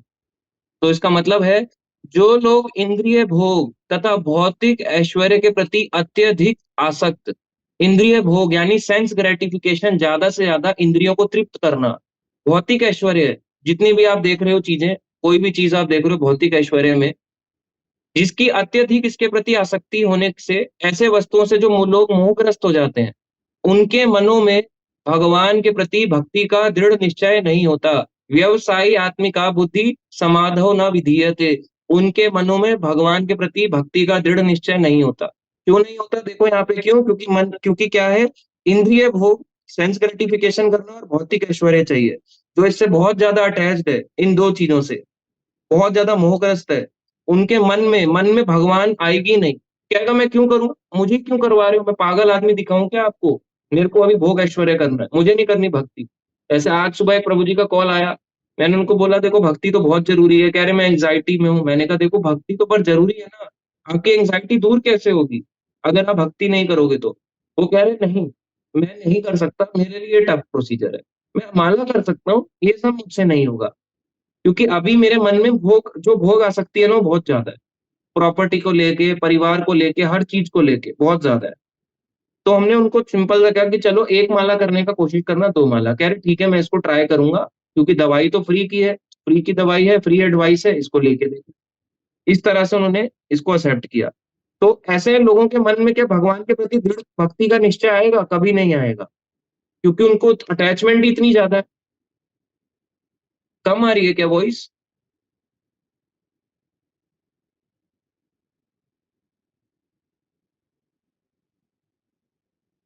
नहीं, ठीक है प्रभु जी, आई थिंक वो आपका मेट्रो में कनेक्शन लूज़ हो रहा होगा। वॉइस तो अभी ठीक है।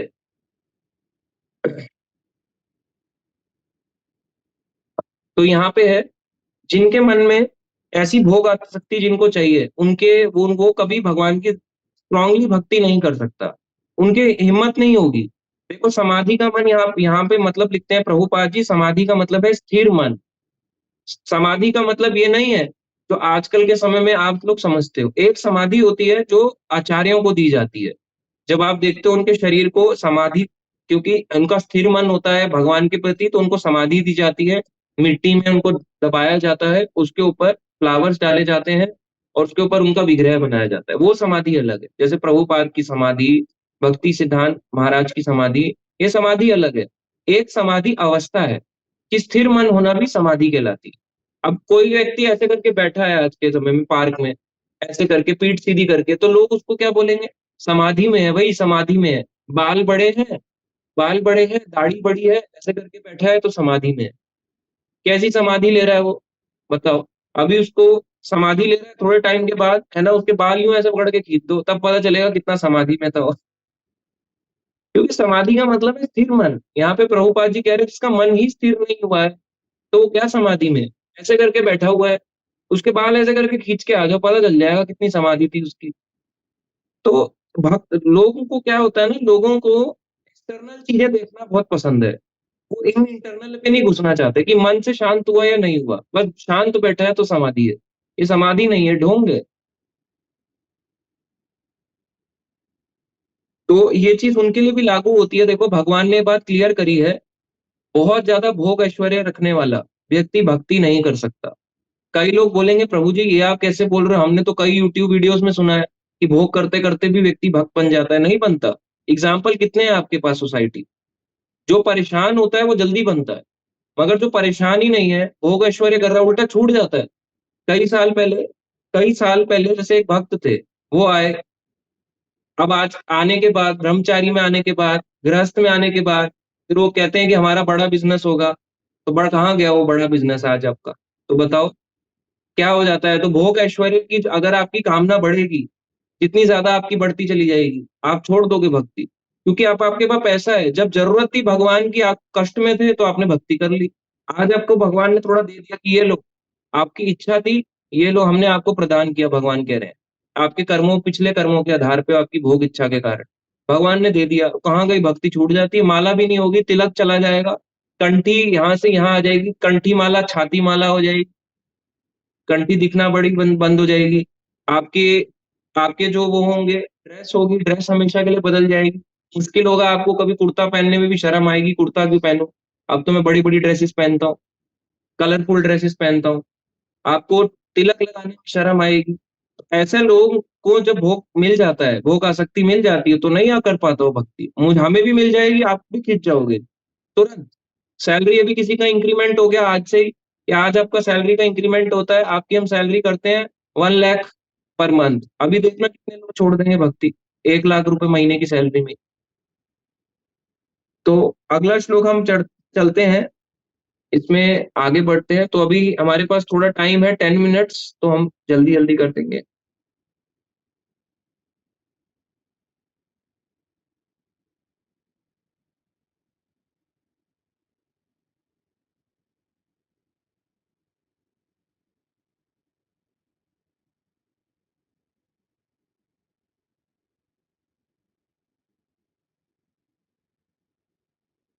ठीक है, कौन रीड करेगा इसको? नेक्स्ट रीड करेंगे निशु माता जी।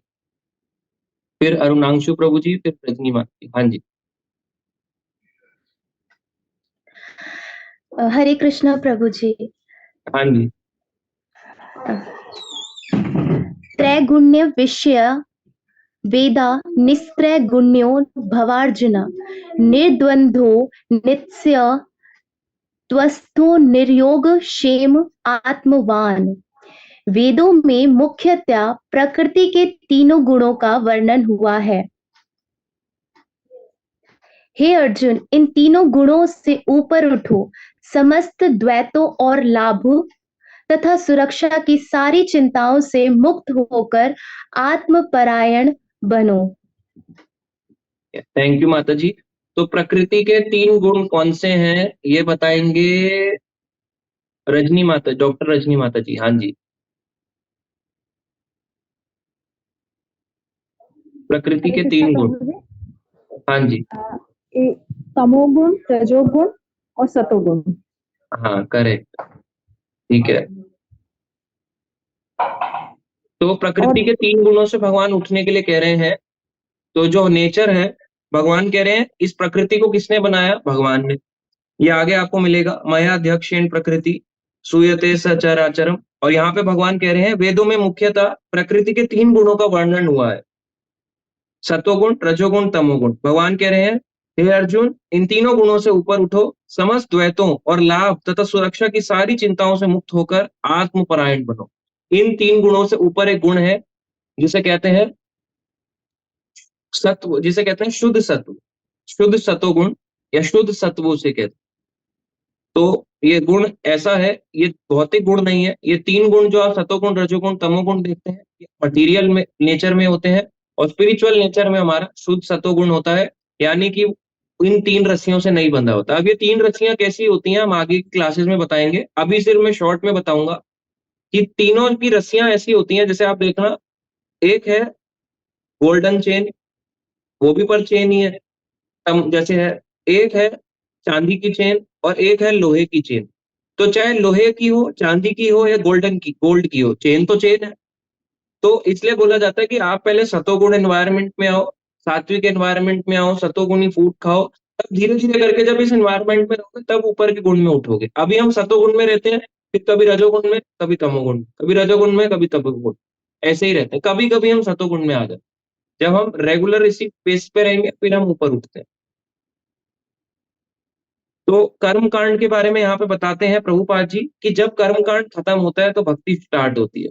कर्म कांड कुछ समय के लिए फॉलो करने के बाद जब व्यक्ति को लगता है वो थक जाता है, अब जो है मेरा अंतिम लक्ष्य क्या है वेदों को फॉलो करने के बाद, कि मुझे कर्म कांड नहीं फॉलो करना, स्वर्ग प्राप्ति नहीं करनी, मुझे भगवान की प्राप्ति करनी है। क्योंकि स्वर्ग लोक में क्या होगा, पुनरअपि जननम पुनरअपि मरणम, मैं वहां पे चले जाऊंगा, उम्र ज्यादा होगी, फिर वापस इस संसार में। स्वर्ग में जाओगे, सुंदर सी अप्सराएं मिलेंगी, आपका स्वागत करेंगी, प्लेट में मालाएं लेके आपको ऐसे माला पहनाई जाएगी, और एक और बहुत सुंदर खुशबूदार माला होगी, एक एक फूल उसका झड़ता रहेगा। जैसे ही पूरी माला झड़ जाएगी, पूरी माला झड़ते ही आपको वहां पे लात मारी जाएगी और धरती पे फेंक दिया जाएगा, और आपको नीचे की योनियों में डाल दिया जाएगा कि अब चलो कुछ और बन जाओ, अमीर घर में जन्म ले लो। आपको ट्रेनिंग दे दी हमने कि अमीर बन के कैसे रहना है। भाई करोड़पति हो, करोड़पति को बताना तो पड़ेगा कि पैसा देख के ऐसा नहीं होना, कि घबराना नहीं है पैसा देख के, आपको उसको फील होना चाहिए कि हाँ मैं अमीर हूँ। तो भोग ऐश्वर्य, उस भोग को जीना कैसे है ये आपको स्वर्ग में ट्रेनिंग दे के वहां से भेज देते हैं। तो वहां पे भी ट्रेनिंग सेंटर है इस तरह से। आगे है 46 नंबर श्लोक। तो अभी हम 2 श्लोक और पढ़ सकते हैं, ठीक है।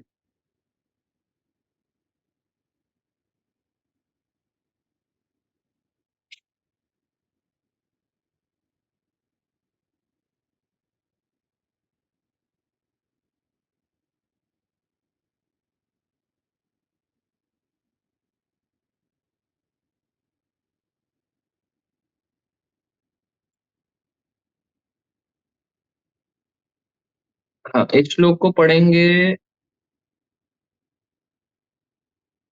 अरुणांशु प्रभु जी।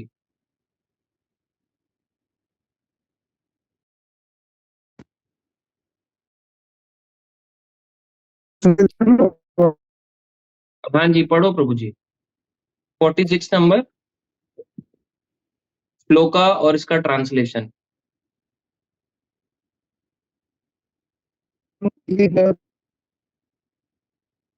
आपकी वॉइस क्लियर नहीं आ रही है, आप बताओ।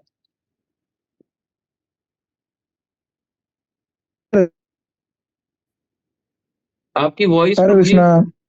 हाँ अब ठीक है, अब ठीक है। ठीक है।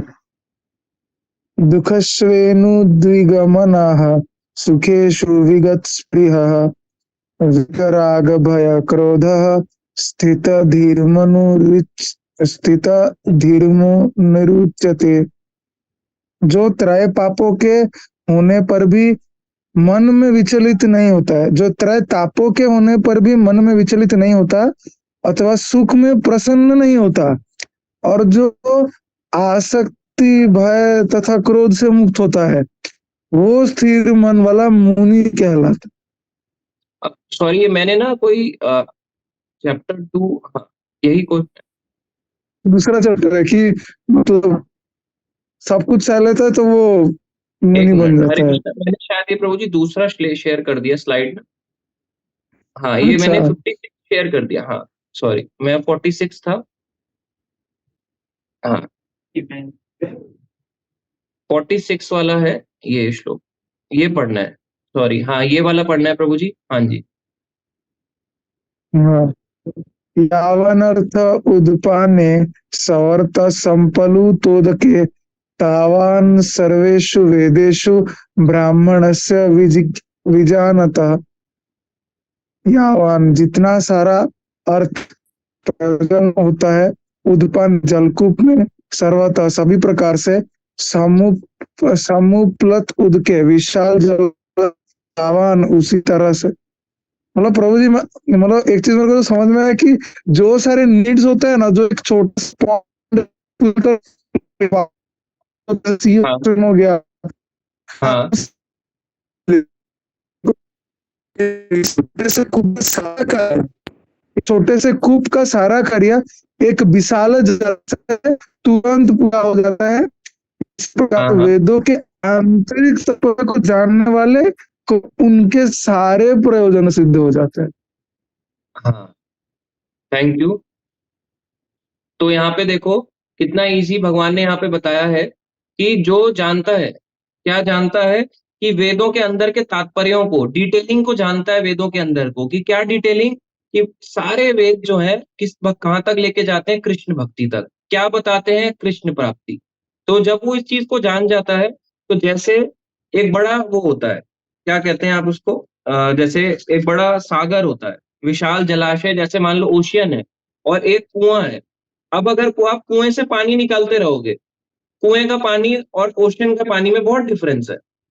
तो वैसे ही कई लोग अपनी जो मेंटालिटी होती है कुएं की मेंढक की तरह रखते हैं। कुएं के मेंढक को क्या पता कि बाहर भी इतना कुछ है।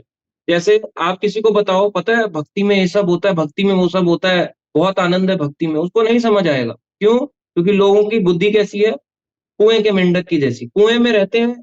कुआं कैसा होता है, छोटा सा। अब कुएं के मेंढक को उठा के समुद्र में डाल दो, उसको क्या पता, उसने कभी देखा ही नहीं समुद्र में कोई चीज होती है, अलग अलग प्राणी होते हैं, ब्लू व्हेल भी होती है, शार्क भी होती है, छोटी बड़ी मछलियां होती हैं, ऑक्टोपस होता है। वो तो कुएं में रहता था, उसको लगता था कि केवल कुआं है, यही मेरा जीवन है। तो जिन लोगों को वेदों के ज्यादा डिटेलिंग के तात्पर्य नहीं पता, वो सोचते हैं कि केवल कर्मकांड फॉलो करो, इतना ही है वेदों, सारे मूर्ख है। मैक्सिमम चीजें जो आप देखते हो, फास्टिंग है, जो चीजें आती हैं, सब कर्म कांड में आता है। भक्ति तो वेदों में बहुत बाद में शुरू होती है। इसलिए भक्ति का जो ओरिजिनली सबसे ज्यादा ज्ञान है, वेदों का जो रियल नॉलेज है, वो है श्रीमद् भगवत गीता, श्रीमद् भागवतम, इनमें पूरा पूरा ज्ञान है कृष्ण भक्ति का। तो अगर कोई वेद की जगह नहीं पढ़ सकता, वेद 4 वेद, इतने पर समय नहीं है, ना उपनिषद पढ़ सकता है, ना पुराण पढ़ सकता है, ना महाभारत पढ़ सकता है, कुछ नहीं पढ़ सकता, भगवत गीता पढ़े और श्रीमद् भागवत पढ़े, जो ये 2 चीजें, 2 ग्रंथों को अपने जीवन में पढ़ रहा है। और तीसरा चैतन्य चरितामृत, क्योंकि महाप्रभु के अगर कृपा कैसे आएगी उनके बिना, समझ ही नहीं आएगा। तो अगर आप इतना भी पढ़ लोगे, सफिशिएंट है, मोर देन सफिशिएंट। आप सारे शास्त्रों के मर्म को, यानी कि उसके कंक्लूजन को जान जाओगे, हर जगह यही कंक्लूजन है। और वो भी स्पेशली जब आप प्रभुपाद जी के तात्पर्यों के साथ पढ़ोगे, तब तो बहुत ही अच्छा है, सब आपको एकदम क्लियर होने लगेगा।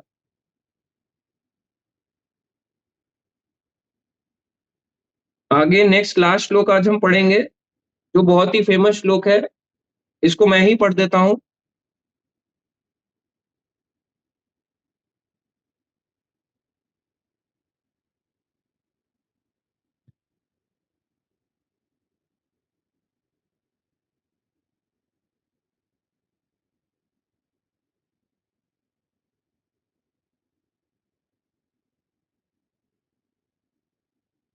ये भगवत गीता का मोस्ट फेमस श्लोक है, जो आपने टीवीज में भी सुना होगा। इस तरह से इनकी टोन रहती है, कर्मण्यवाधिकारस्ते मा फलेषु कदाचन मा कर्म फल हेतु भू मा ते संग अस्तु अकर्मणि। तो इसका मतलब है, तुम्हें अपना कर्म यानी कर्तव्य करने का अधिकार है। भगवान ये बात कह रहे हैं कि हे अर्जुन, तुम्हें कर्म करने का अधिकार है, किंतु कर्म के फलों के तुम अधिकारी नहीं हो। यही चीज हम भक्तों को ना बार बार समझाते भी हैं कि हम अपना कर्तव्य, अपनी ड्यूटीज तो कर सकते हैं, मगर रिजल्ट भगवान के हाथ में ही है। ये भगवान भी यही बात बोल रहे हैं कि तुम कर्म तो कर सकते हो, कर्म के फल के अधिकारी तुम नहीं हो। अधिकार मेरा है, तुम्हारे को क्या देना है। तुम ना तो कभी अपने आप को अपने कर्मों के फल का कारण मानो। भगवान ये भी कह रहे हैं आगे, ना तो कभी अपने आप को अपने कर्मों के फल का कारण मानो कि तुम्हारे कर्मों के फल का कारण तुम ही हो सब कुछ देने वाले। ना ही कर्म ना करने में कभी आ सकते हो। ये भी नहीं कि कर्म ही नहीं करूंगा, भगवान ये इसके लिए भी मना कर रहे हैं। तो इस दोनों चीजें रॉन्ग है। तो भगवान क्या कह रहे हैं यहाँ पे, रिजल्ट जो है, रिजल्ट किसके हाथ में है? कृष्ण के हाथ में ही है कि वो क्या देना चाहते हैं। कई लोग बोलते हैं कि भगवान बड़े पार्शल है, मेरे साथ बड़े पार्शल है, मैं भी कर्म कर रहा हूँ, वो भी कर रहा है, उसने इतनी कम पढ़ाई करी, उसके अच्छे मार्क्स और मेरे बुरे मार्क्स, वो इतनी कम मेहनत करता है, उसके पास पैसा, मेरे पास इतना कम पैसा, ऐसा क्यों हो रहा है? तो हमारे पास अधिकार नहीं है, ये भगवान का अधिकार है। और दो कृपा होती है। देखो, दुर्योधन को क्या दिया? राज्य दिया।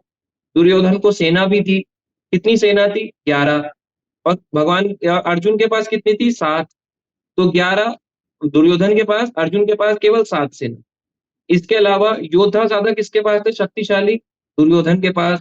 द्रोणाचार्य, भीष्म, कर्ण, अलग अलग योद्धा थे। इनके पास भी योद्धा थे, पांडवों के पास पर लिमिटेड, पांचों भाई और लिमिटेड कुछ योद्धा थे। सब कुछ था, भोग ऐश्वर्य, राज्य भी था, परिवार भी था, परिवार भी उनका बड़ा था, इतनी बड़ी सेना भी थी, बच्चे भी थे, बहुत बड़ी सेना के साथ चल रहे थे। फिर भी देखो भगवान ने किसको दिया? कृष्ण किसको मिले? जीत किसको मिली? अर्जुन को। तो आपको शुरू में तो लगेगा कि मैं जो इतनी मेहनत कर रहा हूँ, मुझे तो भगवान ने थोड़ा सा दिया, इसको भगवान ने इतना उठा दिया, कम करने पे भी ऐसा क्यों कर रहे हैं भगवान? देखो भगवान, एक पे सच्ची कृपा, एक पे कपट कृपा। कपट कृपा वाले को भगवान एकदम एकदम एकदम उठाएंगे और धड़ाम से नीचे फेंक देंगे, फिर ये धीरे धीरे करके उठता रहता है। तो भक्त की लाइफ में ना ये स्लो होता है, ग्रोथ स्लो होती है। और अभक्त की लाइफ में ऐसे फास्ट जाती है और एकदम से धड़ाम से नीचे। और भक्त की लाइफ धीरे धीरे करके बढ़ती रहती है, क्योंकि वो भक्ति में आगे बढ़ रहा होता है इस तरह से। और यहाँ पे बताया गया 3 तरह के कर्मों के बारे में, जो हम हर बार बताते हैं। एक है कर्मा यानी गुड कर्मा, एक है विकर्म यानी बैड कर्मा, और एक है अकर्मा, जिसका न्यूट्रल कर्मा भी कहते हैं, यानी उसका ना बुरा कर्म लगता है ना बुरा कर्म लगता है, जो भगवान के लिए किया जाए बिना किसी उसके स्वार्थ के। तो ये 3 प्रकार के कर्म है। जैसे अगर भूखे लोगों को खाना खिलाना है, गरीबों को खाना खिलाना, ये क्या है? गुड कर्मा। भंडारा करना है, माता रानी का भंडारा करेंगे, ये क्या है? गुड कर्मा। हॉस्पिटल खुलवाने हैं, ये क्या है? गुड कर्मा। सड़कें बनवानी है, ये क्या है? गुड कर्मा। तो ये सारे गुड कर्मा में आता है। कुछ भी चीज आप इस तरह की ले लो, किसी की मदद करनी है, गुड कर्मा। सकर्म भी बोलते हैं इसको और कर्मा भी बोलते हैं, दोनों चीजें ठीक है। विकर्म आता है बैड कर्मा, पैसे लूट लेना, किसी का प्लॉट हड़प लेना, धोखा देना, चीटिंग करना, ये सारे क्या आते हैं? बैड कर्मा में, जिसे कहते हैं विकर्मा। और अकर्मा आता है जिसका ना तो गुड कर्मा लगता है ना बैड लगता है, वो करे जाते हैं भगवान कृष्ण के लिए। भगवान कृष्ण के लिए कैसे कर?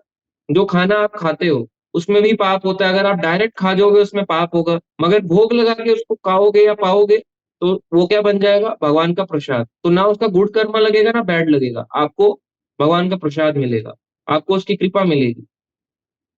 ठीक है, तो निष्काम कर्म जिसे हम कहते हैं, बिना किसी कामना के कर्म करना, वो भी एक तरह से अकर्म में ही आता है, क्योंकि हमारी कोई भाव, क्योंकि हमारे ना तो गुड कर्मा करना चाहते हैं ना बैड कर्मा। तो निष्काम, बिना किसी कामना के कर्म कर।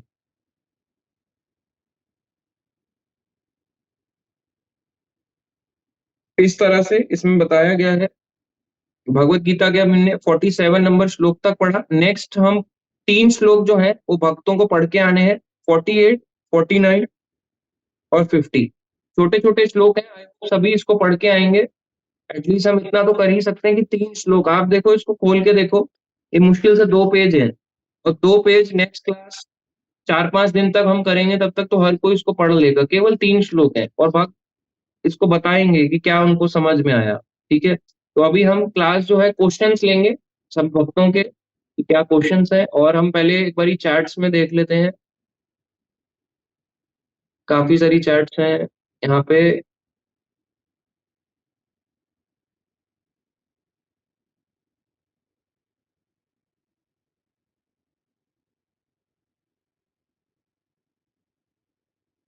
गीतांजलि माता जी कह रही हैं, नहीं प्रभु जी, नहीं छोड़नी भक्ति, पैसों से शांति नहीं मिलेगी।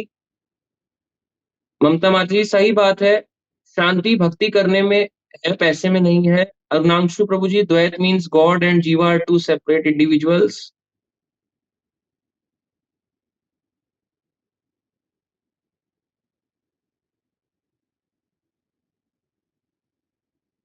बिल्कुल ठीक Prabhu ji, action, bad action, inaction. Arunanshu Prabhu ji, what is actually nishkama karma? Then आता है देवेंद्र पांडे प्रभु जी का क्वेश्चन, जो हम जॉब करते हैं, डे टू डे वर्क करते हैं, क्या वो भी कर्म में आते हैं? बिल्कुल आते हैं, तो वो भी कर्म में आते हैं, उनका भी हमें लगेगा कर्म, जो भी अगर हम बुरा कर्म करें। ठीक है, अभी हम क्वेश्चन लेंगे सबसे पहले अभिमन्यु प्रभु जी का, फिर बाकी भक्तों का। हाँ जी,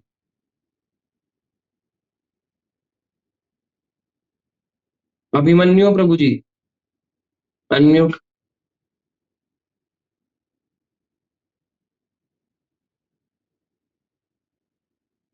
अभिमन्यु प्रभु जी अनम्यूट करो, आपका अनम्यूट नहीं हुआ।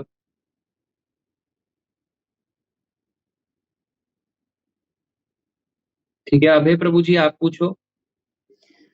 हरे कृष्णा प्रभु जी। हाँ जी, मेरा प्रश्न है कि जैसे आपने पिछली क्लास में बताया था, ईशोपनिषद की क्लास में, कि महात्मा गांधी की हत्या हो जाती है तो मरते समय उन्होंने राम बोला था, तो क्या उनको भगवत धाम मिला होगा?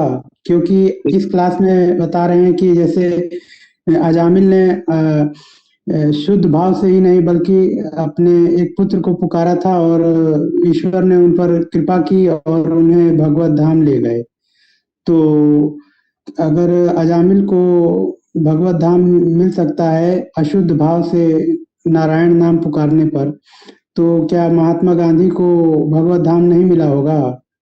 क्योंकि उनके जब गोडसे ने उनको गोली मारी थी तो उनके आसपास 2 लड़कियां थी, मनु गांधी और आभा गांधी। तो उन लोगों ने अपने बाद में अपने अपने इंटरव्यू में कई जगह बताया है कि उनके मुख से राम का नाम निकला था मरते समय। तो हाँ, इसके बारे में जानना चाहता हूँ। हाँ, ये अच्छा क्वेश्चन है, देखो पूछना भी चाहिए। असल में महात्मा गांधी के साथ क्या था, उन्होंने कभी पूरी आजीवन भक्ति नहीं करी। वो भगवत गीता लेके घूमते थे, धोती कुर्ता पहनते थे, मगर फॉलो नहीं करते थे। अजामिल ने शुरू के अपने 20 साल बहुत ही स्ट्रांग भक्ति करी है, तो वो भक्ति की वजह से उसको जो नेक्स्ट लाइफ थी, नेक्स्ट लाइफ भी नहीं, उसी जीवन में सेकंड चांस दिया कि अब आप अपनी भक्ति कंटिन्यू करो और भगवान धाम को प्राप्त करो। तो ऐसा नहीं है कि उनकी मृत्यु आई थी, तो मृत्यु जैसे ही आ रही थी, तो एक तरफ यमदूत है, एक तरफ विष्णुदूत है, तो विष्णुदूत ने रोका कि आप इन्हें नहीं ले जा सकते, इस तरह से उनको रोका गया।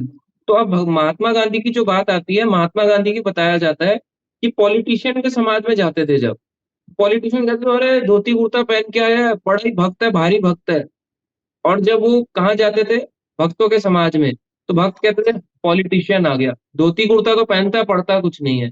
तो एक द्वैत भावना थी उनके अंदर, तो उन्होंने कभी कुछ फॉलो नहीं किया।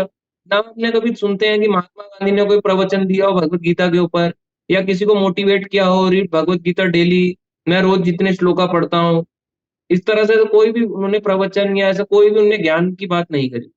उल्टा उन्होंने भगवत गीता को अंत समय तक भी उसमें क्या करा उन्होंने, डिवीजन कर दिया, कंट्रीज को डिवाइड कर दिया। जबकि भक्ति क्या करती है, यूनाइट। ये तो आप भी जानते हैं, भक्ति यूनाइट करती है, उन्होंने डिवाइड कर दिया कि डिवाइड कर दो। तो अब बताओ उन्होंने भक्ति को फॉलो कहाँ किया, उन्होंने तो भक्ति पाथ पे चले ही नहीं।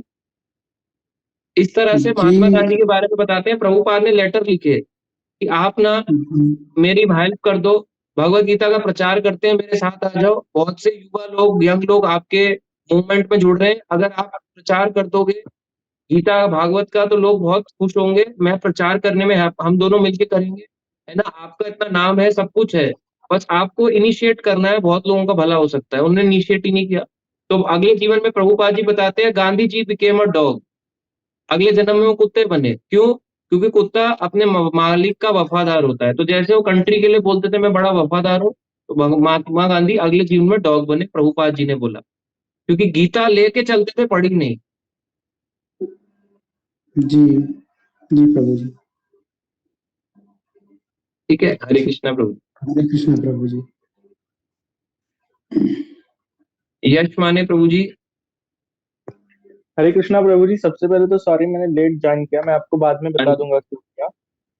तो मेरा क्वेश्चन ये है कि वो जो अजामिल का केस है, उसने नारायण का नाम लिया, तो भगवान का सिर्फ नाम लेने से क्या होगा? आपने पहले भी बताया था, उनका स्मरण भी तो होना चाहिए।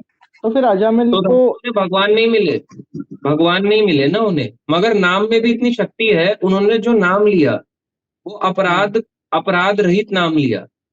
उन्होंने अपराध, ऐसा नहीं था कि वो जो अपराध करते थे, अगले जब उनकी 10 संतानें हुई तो अपराध भी कर रहे हैं और नाम भी ले रहे हैं, अपराध भी कर रहे हैं। नाम छोड़ा हुआ था, भक्ति करी थी, नाम लेने का उनका मन ही नहीं करता था। और अंत समय में इतनी जो उनकी सुकृति थी अर्जित, जो उन्होंने इतने जीवन में जोड़ी थी पूरी, अपने करंट लाइफ की और पिछले लाइफ की, वो उनको अंत समय में उन्होंने अपने बच्चे का नाम नारायण रख दिया। और जब वो खेल रहा था तो उसको पुकार लिया नारायण नाम से। तो उस भक्ति ने उनको बचाया, केवल नाम ने नहीं बचाया उनको। भगवान का नाम में तो शक्ति है, वो तो है कि उन्होंने अपराध रहित नाम लिया, जिसे नाम आभास कहते हैं। मगर उन्होंने ये जो इतनी भक्ति करी थी ना पिछली, उसने उनकी रक्षा करी, नारायण की, अजामिल की। अच्छा, और आई थिंक प्रभु जी उसके बाद उन्होंने नाम लिया तो उनको सेकंड चांस मिला, भगवान का धाम नहीं मिला नाम लेने से। फिर दोबारा चैंटिंग करी, फिर स्मरण किया मरते वक्त, फिर उनको भगवान का धाम मिला। हाँ, तो फिर ये फिलॉसफी गलत है ना, अपने बच्चों का नाम ऐसा रख दो और फिर उनको पुकार के चले जाओ। नहीं, ये तोड़ना कि अपने बच्चों का नाम रख दो। आपका जैसे किसी का नाम रख दिया कृष्णा कृष्णा कृष्णा, या गोपाल गोपाल बुला रहे हैं, उसको मार भी रहे हैं, बताओ गोपाल, ऐसे थप्पड़ मारा गोपाल को। तो ये तोड़ना करना है कि गोपाल को 2 चांटे लगा दिए, है ना। नाम रखा है ना, राधा रखा है, ये लक्ष्मी नाम रखा है, लक्ष्मी बेटा इधर आओ। लक्ष्मी ने होमवर्क नहीं किया, होमवर्क नहीं करी थी, वो मारा उसको खिंचा के थप्पड़, लक्ष्मी रो रही है। लेकिन तो बच्चों का नाम तो कृष्ण कॉन्शियस ही रखना चाहिए ना। रखना चाहिए, पर उनको ट्रीट भी तो करना है। भगवान का नाम दे रहे हो तो फिर पीटाई कर रहे हो, तो फिर क्या अपने भगवान का नाम, लक्ष्मी वैसे मुक्का मार रहे हैं, वो बोल रही है बचाओ बचाओ, लक्ष्मी चिल्ला रही है बचाओ बचाओ, आप असुर की तरह हमें उन्हें मार रहे पीट रहे। और प्रभु जी एक क्वेश्चन है, वो भोग आसक्ति प्रसादता नाम वाला आपने श्लोक बताया था, तो किसी के प्रति थोड़ा बहुत अट्रैक्शन, वो भी क्या भोग आसक्ति है? देखो है तो भोग आसक्ति, मगर वो प्रैक्टिकल में अगर आ गया तो वो फिर आसक्ति बन जाएगी। जब तक मन के स्तर पे ना तो पाप लगेगा। मन के स्तर से आप किसी का मर्डर कर दो, कुछ भी बोल दो, चाहे वो कोई भी इंसान हो, भक्त भी क्यों ना हो, मन के स्तर तक का पाप नहीं लगता। मन के बाहर क्योंकि पर जो मन में है वो आएगा, प्रैक्टिकली आपके इसमें भी आएगा। नहीं, मैं इन जनरल पूछ रहा हूँ, अगर बाहर भी जाते हैं तो बहुत लोगों से अट्रैक्शन होती है, मतलब ज्यादातर अट्रैक्शन आंखों के लेवल पे ही चलती है, मतलब सभी का तो यही हाल है। तो आंखों के लेवल पे ही खत्म कर दो, और क्या कर सकते हो। अब कोई मेट्रो में जा रहा है, अब मेट्रो में आजकल आप हाल देखो, मेट्रो में अभी जैसे कुछ टाइम पहले हुआ, एक को पकड़ लिया था मेट्रो में, तो मेट्रो में पहन के निकली, तो उनको पूछा कि आप, ये मेट्रो है, स्विमिंग पूल नहीं है। तो स्विमिंग पूल के कपड़े, वो बेचारी भूल गई थी कि वो मेट्रो में है, तो स्विमिंग पूल के कपड़े पहन के निकल पड़ी मेट्रो में। तो प्रभु जी इसका तो पाप नहीं लगता ना? नहीं, पाप आपने देख लिया, अब आप क्या देखो, वैसे देखो पाप तो अब हर तरह से है, मगर अब कितना रोक लोगे, अब आप अपनी आंखों को रोक ही नहीं सकते। हाँ वही तो। अब कोई जबरदस्ती ऐसे शो कर रहा है तो आप क्या कर लोगे। मगर वो और ये सिर्फ प्रैक्टिकल बिहेवियर में नहीं आना चाहिए। सेम जैसे कोई लड़का है, यूं छाती के 2 बटन खोल के चल रहा है ऐसे करके, और उनको देख रहे हो, अरे वो देख कितना हैंडसम है। तो हाँ, अभी वो यही हैंडसम मैं बोल रहा हूँ। करते करते तो उनको भी तो पाप लगेगा, अगर वो करेंगे तो कोई भी पाप के उसमें गिर सकता है, तो वो प्रैक्टिकल में नहीं आना चाहिए बस। हाँ, वो भी वही मैं बोलना चाहता था कि लड़कियों में भी होता है, क्योंकि मैं क्लास में वो DYPH बता रहा था, तो उसमें जब मैं बोल रहा था कि लड़कियों को भी अट्रैक्शन होती है, तो ज्यादा लड़कियां ऐसे अपनी गर्दन हिला के मुझे मतलब बोल रही थी कि हाँ ऐसा होता है। हाँ तो तो ये होता है, दोनों ये में बात होता है। सच है, सबको होता है। ठीक है। अच्छा, और एक प्रभु जी मैं बताना चाहूंगा, अभी गांधी जी का टॉपिक आया था, तो ये हाँ बहुत कंट्रोवर्शियल टॉपिक है, तो इस पे हाँ ज्यादा बोलना नहीं, लेकिन उनकी जो आई थिंक वो जो मनु गांधी थी, उनकी एक डायरी है, तो उसमें बहुत खतरनाक चीज है उनके बारे में, अगर कोई उसे पढ़ लेता है तो फिर उसको गांधी जी का असल जीवन पता चल जाता है। हाँ, तो गांधी जी ने एक्चुअली भोग आसक्ति बहुत करी है ना अपने लाइफ में। लेकिन इसको कोई मानना ही नहीं चाहता, क्योंकि किसी को ने वो पढ़ाया ही नहीं गया है वो कभी, उनकी अच्छी बातें ही दिखाई गई।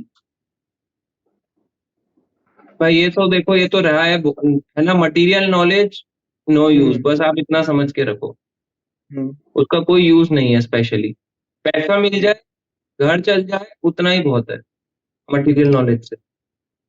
अच्छा, और इसी से क्वेश्चन था प्रभु जी कि भक्त तो बिजनेस कर सकते हैं?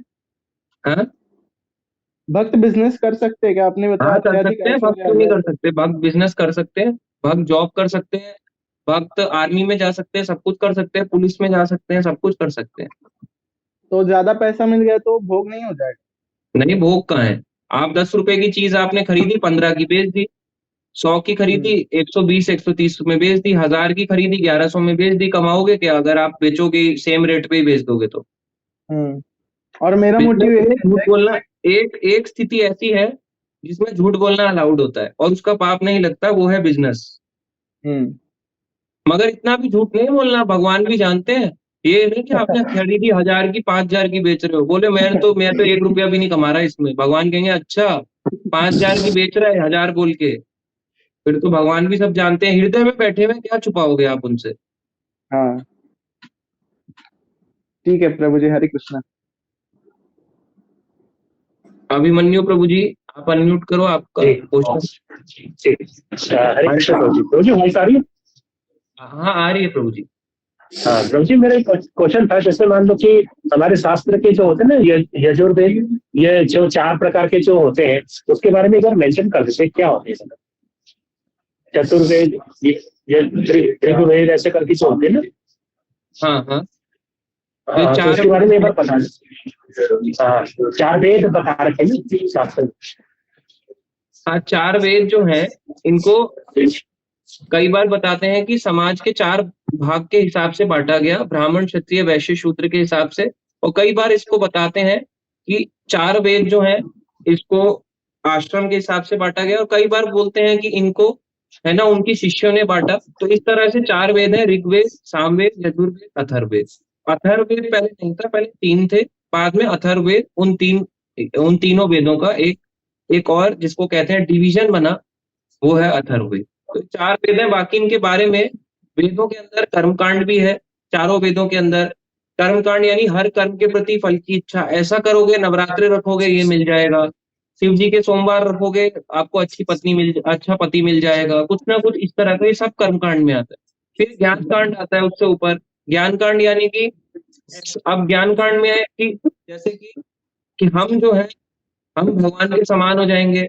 ईश्वर जो है, ऐसा नहीं है कि उसमें निराकार भाषा लिखी हुई है, पर उसमें ऐसा दिया गया होगा, क्योंकि इनडायरेक्ट है। ईश्वर कौन बताया नहीं, केवल ज्ञान मार्ग का रास्ता बताया कि हम आत्मा है, आत्मा शरीर अलग है, आत्मा अलग है। फिर उसके बाद आता है उपासना कांड। अब उपासनाएं भी कई है, गणेश जी की, और उसमें शिव जी की, पार्वती की, अलग अलग देवी देवताओं की। ऐसा करने से ऐसा हो जाएगा, ये व्रत करने से वो मिल जाएगा, ये अनुष्ठान करने से ऐसा मिलेगा। तो ये सारी चीजें उपासनाएं हैं, अलग अलग उपासनाएं। फिर उसमें आता है विष्णु भक्ति और फिर कृष्ण भक्ति, इस तरह से। तो मुश्किल है, हर कोई उस लेवल तक नहीं पहुंच पाता सिर्फ वेद पढ़ के। इसलिए अगर कोई गीता पढ़ ले तो वो वेदों का कंक्लूजन जान गया डायरेक्ट, उसको जरूरत ही नहीं है वेद पढ़ने की। तो प्रभु जी, इसमें पता कैसे चलेगा कौन कर्मकांडी इनिशियल है या नहीं? कौन सा वेद है, मतलब कौन सा वेद जो है कर्मकांडी है, यानी कैसे पता चलेगा प्रभु जी?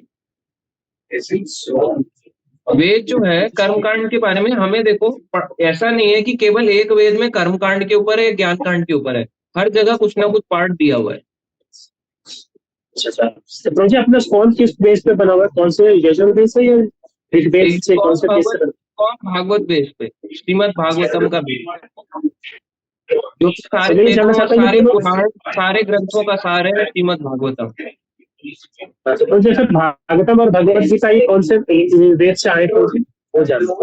वेद नहीं है, पर बोला जाता है महाभारत 5वां वेद कहलाता है, जो स्त्रियों के लिए, शूद्रों के लिए, जो लोग सब कुछ नहीं समझ सकते, डायरेक्ट फिलोसफी को नहीं समझ सकते, उनको स्टोरी फॉर्म में समझाओ, तो वो है महाभारत। तो महाभारत 5वां वेद कहलाता है। तो महाभारत के अंदर ही भगवत गीता आती है, तो अगर कोई केवल गीता पढ़ ले, महाभारत ना पढ़े 1 लाख श्लोकों की, उसके अंदर की 700 श्लोकों की गीता पढ़ ले, वो भी अपने आप में सफिशिएंट है। धन्यवाद प्रभु जी। क्वेश्चन हरे कृष्ण। सिद्धार्थ पाठक प्रभु जी। हरे कृष्ण प्रभु जी। प्रभु जी ये बोल रहा था कि जैसे कि नॉन वेज खाना पाप में आता है या फिर अपराध में आता है? पाप में आता है, मगर अगर भक्त खाएगा तो अपराध है। अच्छा, और जैसे आपने बोला था कि मन से किए हुए पाप, चाहे वो भक्तों के प्रति हो या किसी के प्रति हो, वो माफ होते हैं, तो मन से किया हुआ जो अपराध होता है, जो कभी जाने अनजाने में बन जाता है, उसका क्या? मन तक है तब तो ठीक है, मगर जो आपके आज उसमें आ रहा है, माइंड में आ रहा है, वो प्रैक्टिकल में भी आएगा, ये चीज होता है। मतलब मन से किया हुआ अपराध और पाप दोनों माफ होता है, मतलब करने नहीं चाहिए पर ये माफ मन होते से हैं। मर्डर कर दो, बच जाओगे, मगर रियल में कर दोगे, क्योंकि मन में चलता रहेगा तो रियल में भी करने का मन करेगा। हाँ ठीक है प्रभु जी। ठीक है, हरे कृष्णा। तो नेक्स्ट इसमें देख लेते हैं एक बारी चैट बॉक्स में। मेरी प्रियांशी माता जी कह रही हैं, ठीक है, जो भक्त, थैंक यू जिन्होंने ज्वाइन किया, thank you. Madhur Mata ji, Nikhil Prabhu ji, Hare Krishna, thank you, thank you. Arunanshu Prabhu जी,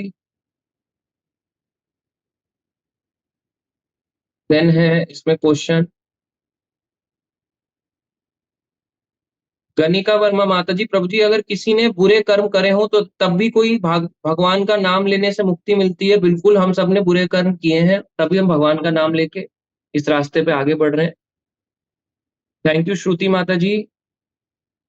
प्रियांशी माता जी कह रही हैं, मेरी बुआ अपने बेटे का नाम रखी है और बोलती हैं मृत्यु के समय नाम ले लेंगे केशव प्रताप। अच्छा है, पर मृत्यु के समय नहीं, उन्हें बोलो जीवन में पहले लो, तभी फायदा देगा।